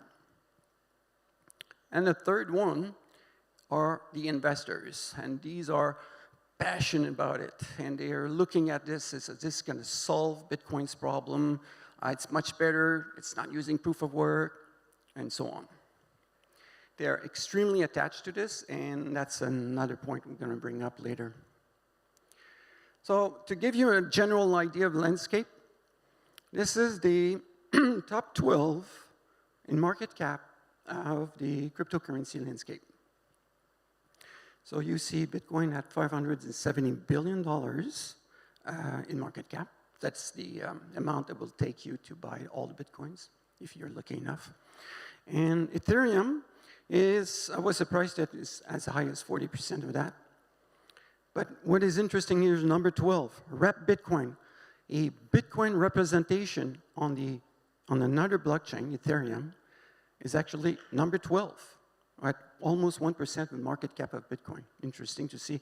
The importance of Bitcoin is so much that even at number 12 is still related to Bitcoin. Now, to give a visual representation of this is a histogram of the first 12, excluding stable coins again. And so you really see it's a linear chart, so you really see the drop. And you see the goal of those invested in those things is like, well, it's tiny little blimps, so and there's a chance it'll go above Ethereum and Bitcoin. There's much more potential for growth, you know. And and that got me curious to know, it's like, what does that mean for the first 100 in terms of histogram? Now, actually, this is a log scale chart, because if I had a linear chart, it'll be a flat line at bottom. You wouldn't see anything. But what's interesting is you see that it's actually a slope that is changing very steep in the beginning. Clearly, this is not representing a log scale, because it will be a straight line. So it actually gave me curious. It's like, what would be the mathematical equation that best represent this trend here? So I went on and calculated this. It's actually 1 divided by r to the power of 1.8, almost r squared, where r is the ranking. So the y-axis is the V here, and r will be 1 for Bitcoin, 2 for Ethereum, and so on. So that's actually, it's funny that you're able to represent pretty much, you know, the general landscape of the cryptocurrency landscape, basically. Now, to give you a historical idea of how things went on, before March 2017, there was pretty much 95% of market cap of Bitcoin was the entire market cap of all cryptocurrencies combined. And starting in March 2017, that's where the Bitcoin frenzy started. And today, it's around 50%. But it made me wondering, what was the chart that we showed you before for the first 100? In January 2017, for example. So actually, I went on, looked historically what it was in January 2017. And I found out, actually, it's still R, 1 divided by R to the power of 2.5 that time. So actually, it was dropping even faster. And just to give you an idea, probably when it was 99, which I didn't do, Bitcoin dominance even higher, then it will be R to the power of Q, you know, dropping even faster. And likewise, if dominance was at 35%, which we had at some point, probably it was above the gray line. But what's interesting is that Bitcoin dominance charts can tell you the whole landscape of how things are in terms of frenzy. So if you ask them, what is the purpose of your coin? Some will say, well, it's to displace Bitcoin because X, Y, Z, you know. Another group will say, well, actually, it's just to help with Bitcoin's load, which is no longer valid with Lightning Network. And some others, no, Bitcoin is fine.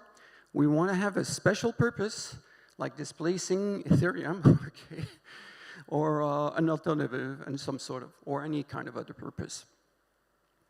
So what is interesting, the arguments, if you had that survey before and after Lightning Network, a lot of A's and B's back then, before Lightning Network, you know, they were seeing this as, well, you see, we only have 1 megabyte block size. But with Lightning Network, pretty much anything out there is looking at the C answer. So it's an improvement. But there's still crazies with A and B's, including XRP fans. So we had a global view. So far, we had a global view. What is it about if we go on the narrow down on the specific cases? Let's start with Litecoin. So Charlie Lee, the founder of, in 2011, he said, Litecoin is the silver to Bitcoin's gold. Pardon my French, but this is bullshit. idea was like, imagine in 1800s when they're using silver coins, that was to buy little things like dozen of eggs, and yeah. But if you want to buy a house, you will be coming with a bag of gold. You're not going to be coming with a ton of silver. But if you want to buy, if you are doing this in digital form, well, it's just as easy to send 100 Bitcoin as it is to send 0.0001 Bitcoin. In fact, we could do an experiment in the room right now. If there's any volunteers willing to send me 100 Bitcoin, we could check this out. Okay, that's fine. So another point was faster. 2.5 minutes per block. That too is wrong, because it's all about hash power, and Litecoin is not that powerful in terms of hash power compared to Bitcoin. And you know what? We'll come back to that later. 4 times more transactions per second than Bitcoin. Wow, that's amazing. Yeah. 4 times more. Who cares? So essentially, there was no innovation with this. All the guy was taking Bitcoin code, changing 10 minutes to 2.5, updating the maximum size from 21 million to 84 million, and replacing SHA-256 with script. There was nothing else. At least, they never intended to replace Bitcoin. It was all about offloading transactions to Bitcoin. So these are the BKs in that survey I told you earlier. Yeah.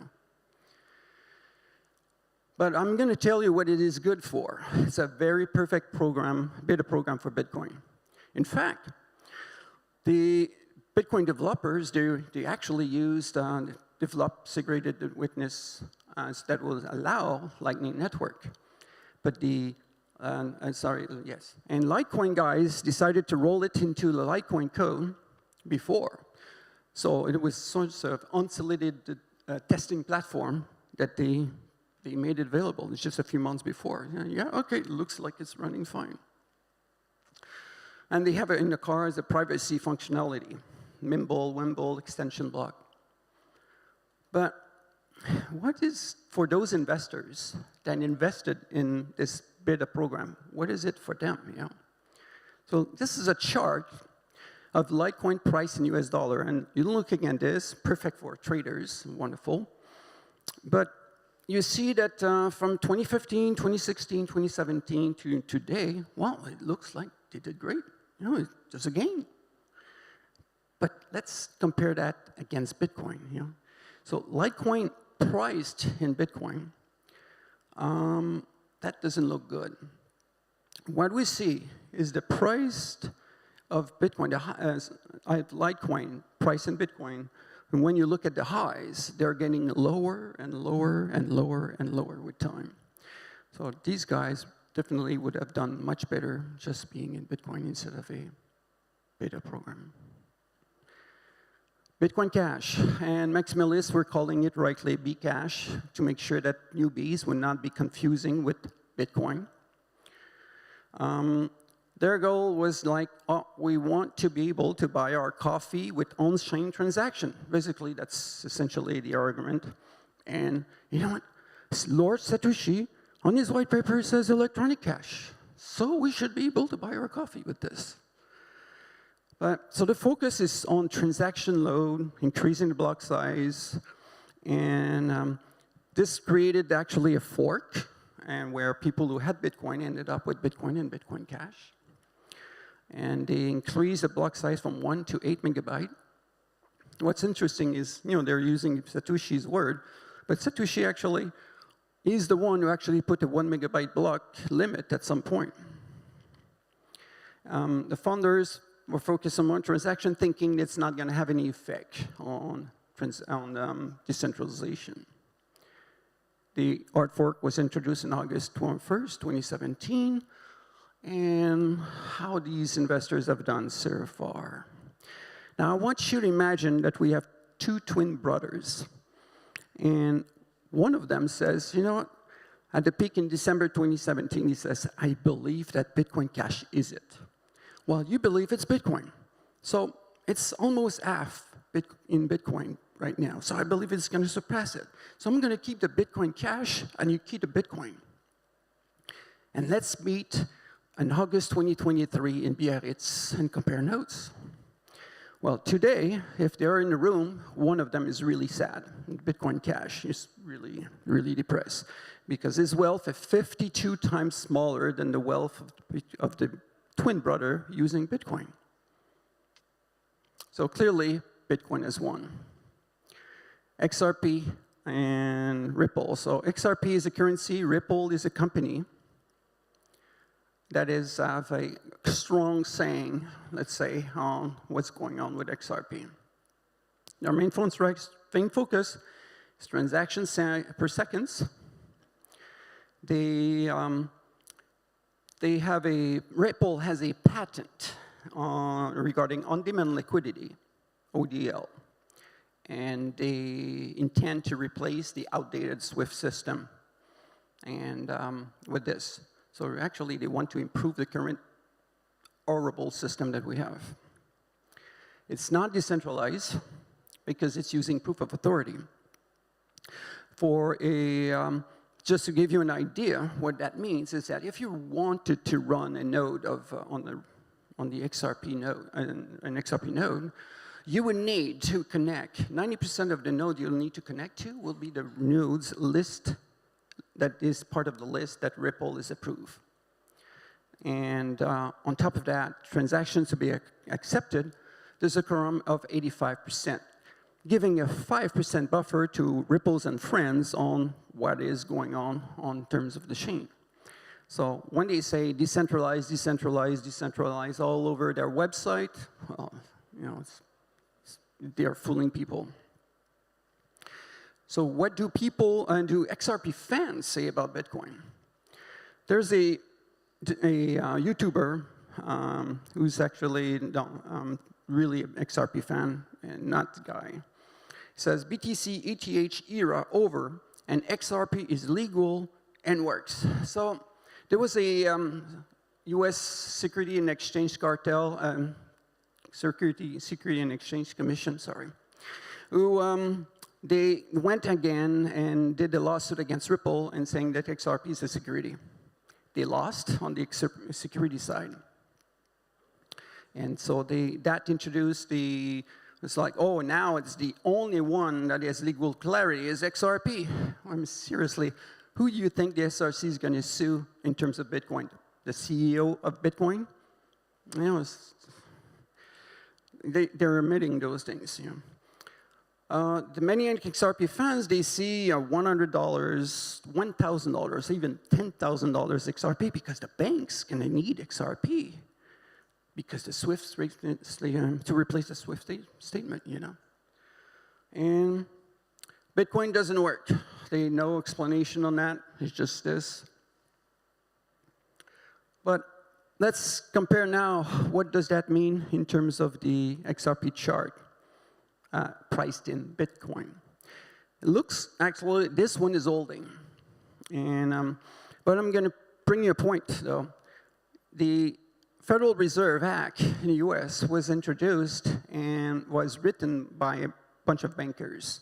And the bankers, when the bill was in play, they were saying, you know, no, that bill is not good for business. Well, they're the one actually wrote it, you know.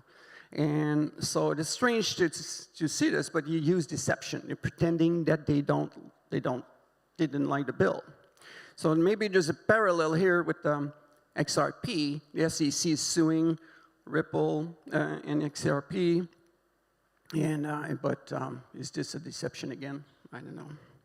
So what we see is they're holding, and it's perfect for traders. But when you think about it, it's the philosophy behind is actually to help this current system, while Bitcoin, we know, is actually to make it irrelevant. Now, another case here. This is completely different than the other one we saw, because this one has never been in the top 10. It was at the top. It was at the rank number 61 at $5.31. And their model is using an account ledger where the account address will be the one saying, okay, they're maintaining a ledger where, okay, they have this account, this many coins. They don't have to look at prior blocks to find out what is going, and they update this account ledger. So they actually don't need they only need the blockchain to be able to run proof of work. But it's weak because you're losing the history here.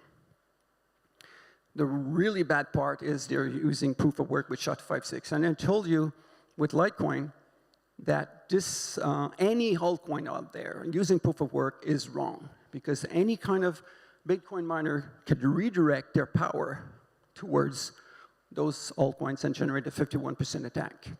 And in fact, that's what happened with Bitcoin Gold. Bitcoin Gold 2 or 3 years ago, it got hit with a double spend, 51% attack that generated a double spending with $70,000 in loss by an exchange, I believe. And since then, the exchanges are waiting for 2 or 3 or 5 weeks of confirmation, so you can forget your 2.5 minutes, you know? All right, so what happens? Let's imagine that we have our twin brothers again, and that Bitcoin Cash twin brothers really doesn't get it. No.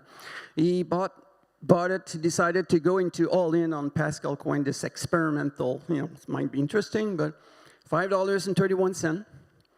And today, well, there's a factor of 1,117 in terms of wealth difference. It was ranked 61 at the top. Now it's ranked 1,597 in terms of market cap. Wait a minute. That means it's still ranked, it's still there. People are still using it when it's a flight line like this. How could that be? I'm not sure how many of you have heard the term sunk cost fallacy.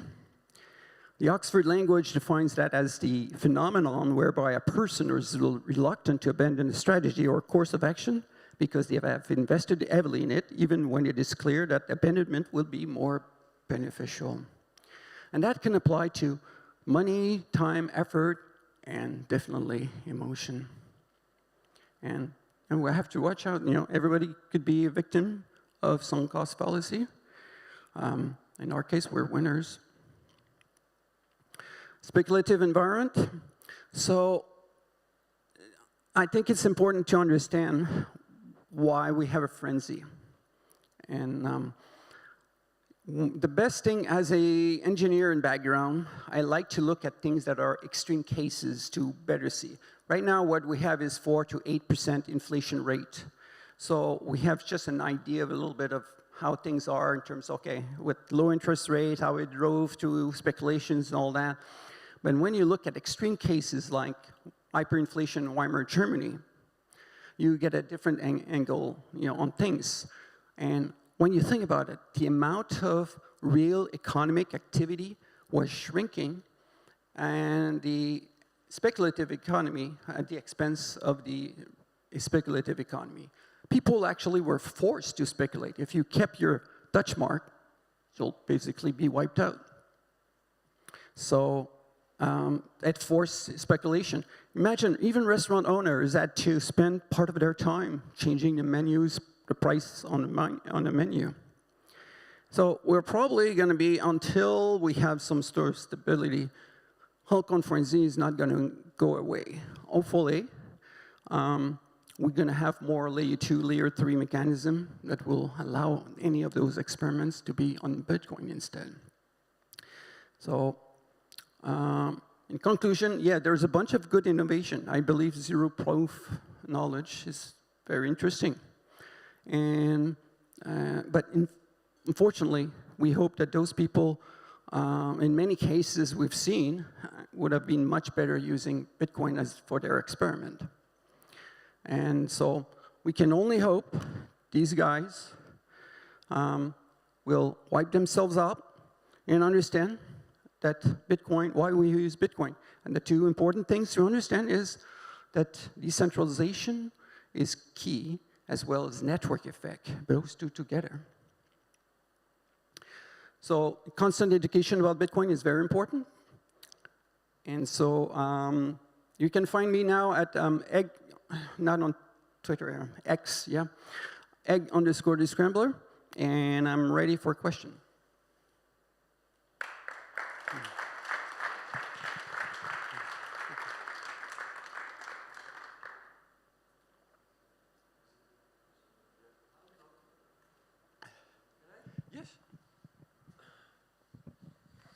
Thank you, very interesting. In your presentation, you used a lot the Bitcoin dominance index. I think it's a completely flawed index. It comes from the financial world, the basket with which the Bitcoin dominance and the dominance in general and in crypto industry, it's very old. Bitcoin dominance doesn't take account of all those Bitcoins they have been lost. It's a relic from the financial world, and I think we should stop using it because dominance is irrelevant. What's your take on this? I think it's still an indicator in some form. And I understand your point, although if there were less Bitcoin in reality, then that means that Bitcoin's market cap is actually lower than what is the stated price, which also applies to any other coins as well. So it's maybe a flush on that. But the, it gives an indicator, and obviously there's also a bunch of tiny little market. I mean, if I started the altcoin myself, me and my cousin, and then I sold one coin to my sister for $1,000, it looks like, wow, okay, the market cap of this thing is in the zillions, you know, but it's irrelevant because actually it's just too small. So yes, when you're starting to look at the very low ones, probably their real market cap is even lower than what it is. And definitely Bitcoin's market cap is much more closer to reality because of the importance in the financial sector, how many people and how liquid it is.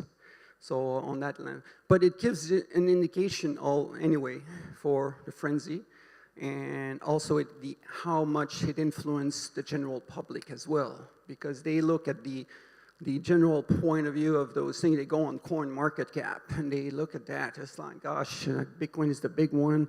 I see those things that move in 100% in a week. Well, that's not happening for Bitcoin. These are a bunch of factors that influence them. So it's just like a barometer, although not perfect, but it gives an idea.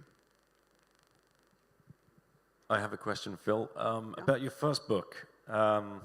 Loved it. I'm sure many people have. This sounds really weird. No? Okay. I'm right in front of it. That's the thing. I really found it very interesting that the foreword was by Jeff Berwick. I watched a lot of his YouTube stuff back in, I don't know, maybe 15, 16, 17. Yeah. Is he still around? Is he all good? Are you still in touch? Did you ever manage to orange pill him and get him off the dark side of the altcoins? No, I haven't talked to him in quite a while. And yeah, I understand what you're talking about. I mean, I'm a free market maximalist, and obviously I know he is too. He's anarcho-capitalist as well as I am. But I think he's focusing, he doesn't have a background necessarily in software, and network effect might be, one thing, but he's more looking at things from a financial side, he's coming from that. And so it's more like a trading and purpose than anything else. And so, yeah, we'll be chasing something that has potential as a trader mostly, without looking for that angle of, well, our main goal is to get to a sound money, and we need network effects, and everyone rally about main one. But no, I haven't talked to him for, several years, yeah. I hope we'll see the orange light. Probably, because eventually what will happen is that many of those criticisms will end up be rolled on terms of it's lacking this, or this for Bitcoin, will be rolled in as a layer 2, layer 3, or even a side chain.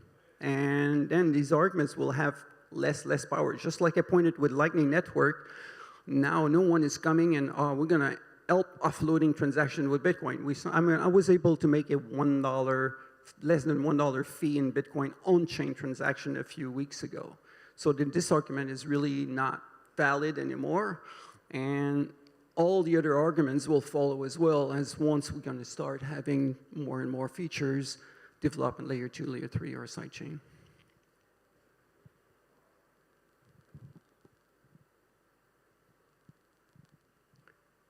Well, thank you very much, and I've had a great lunch.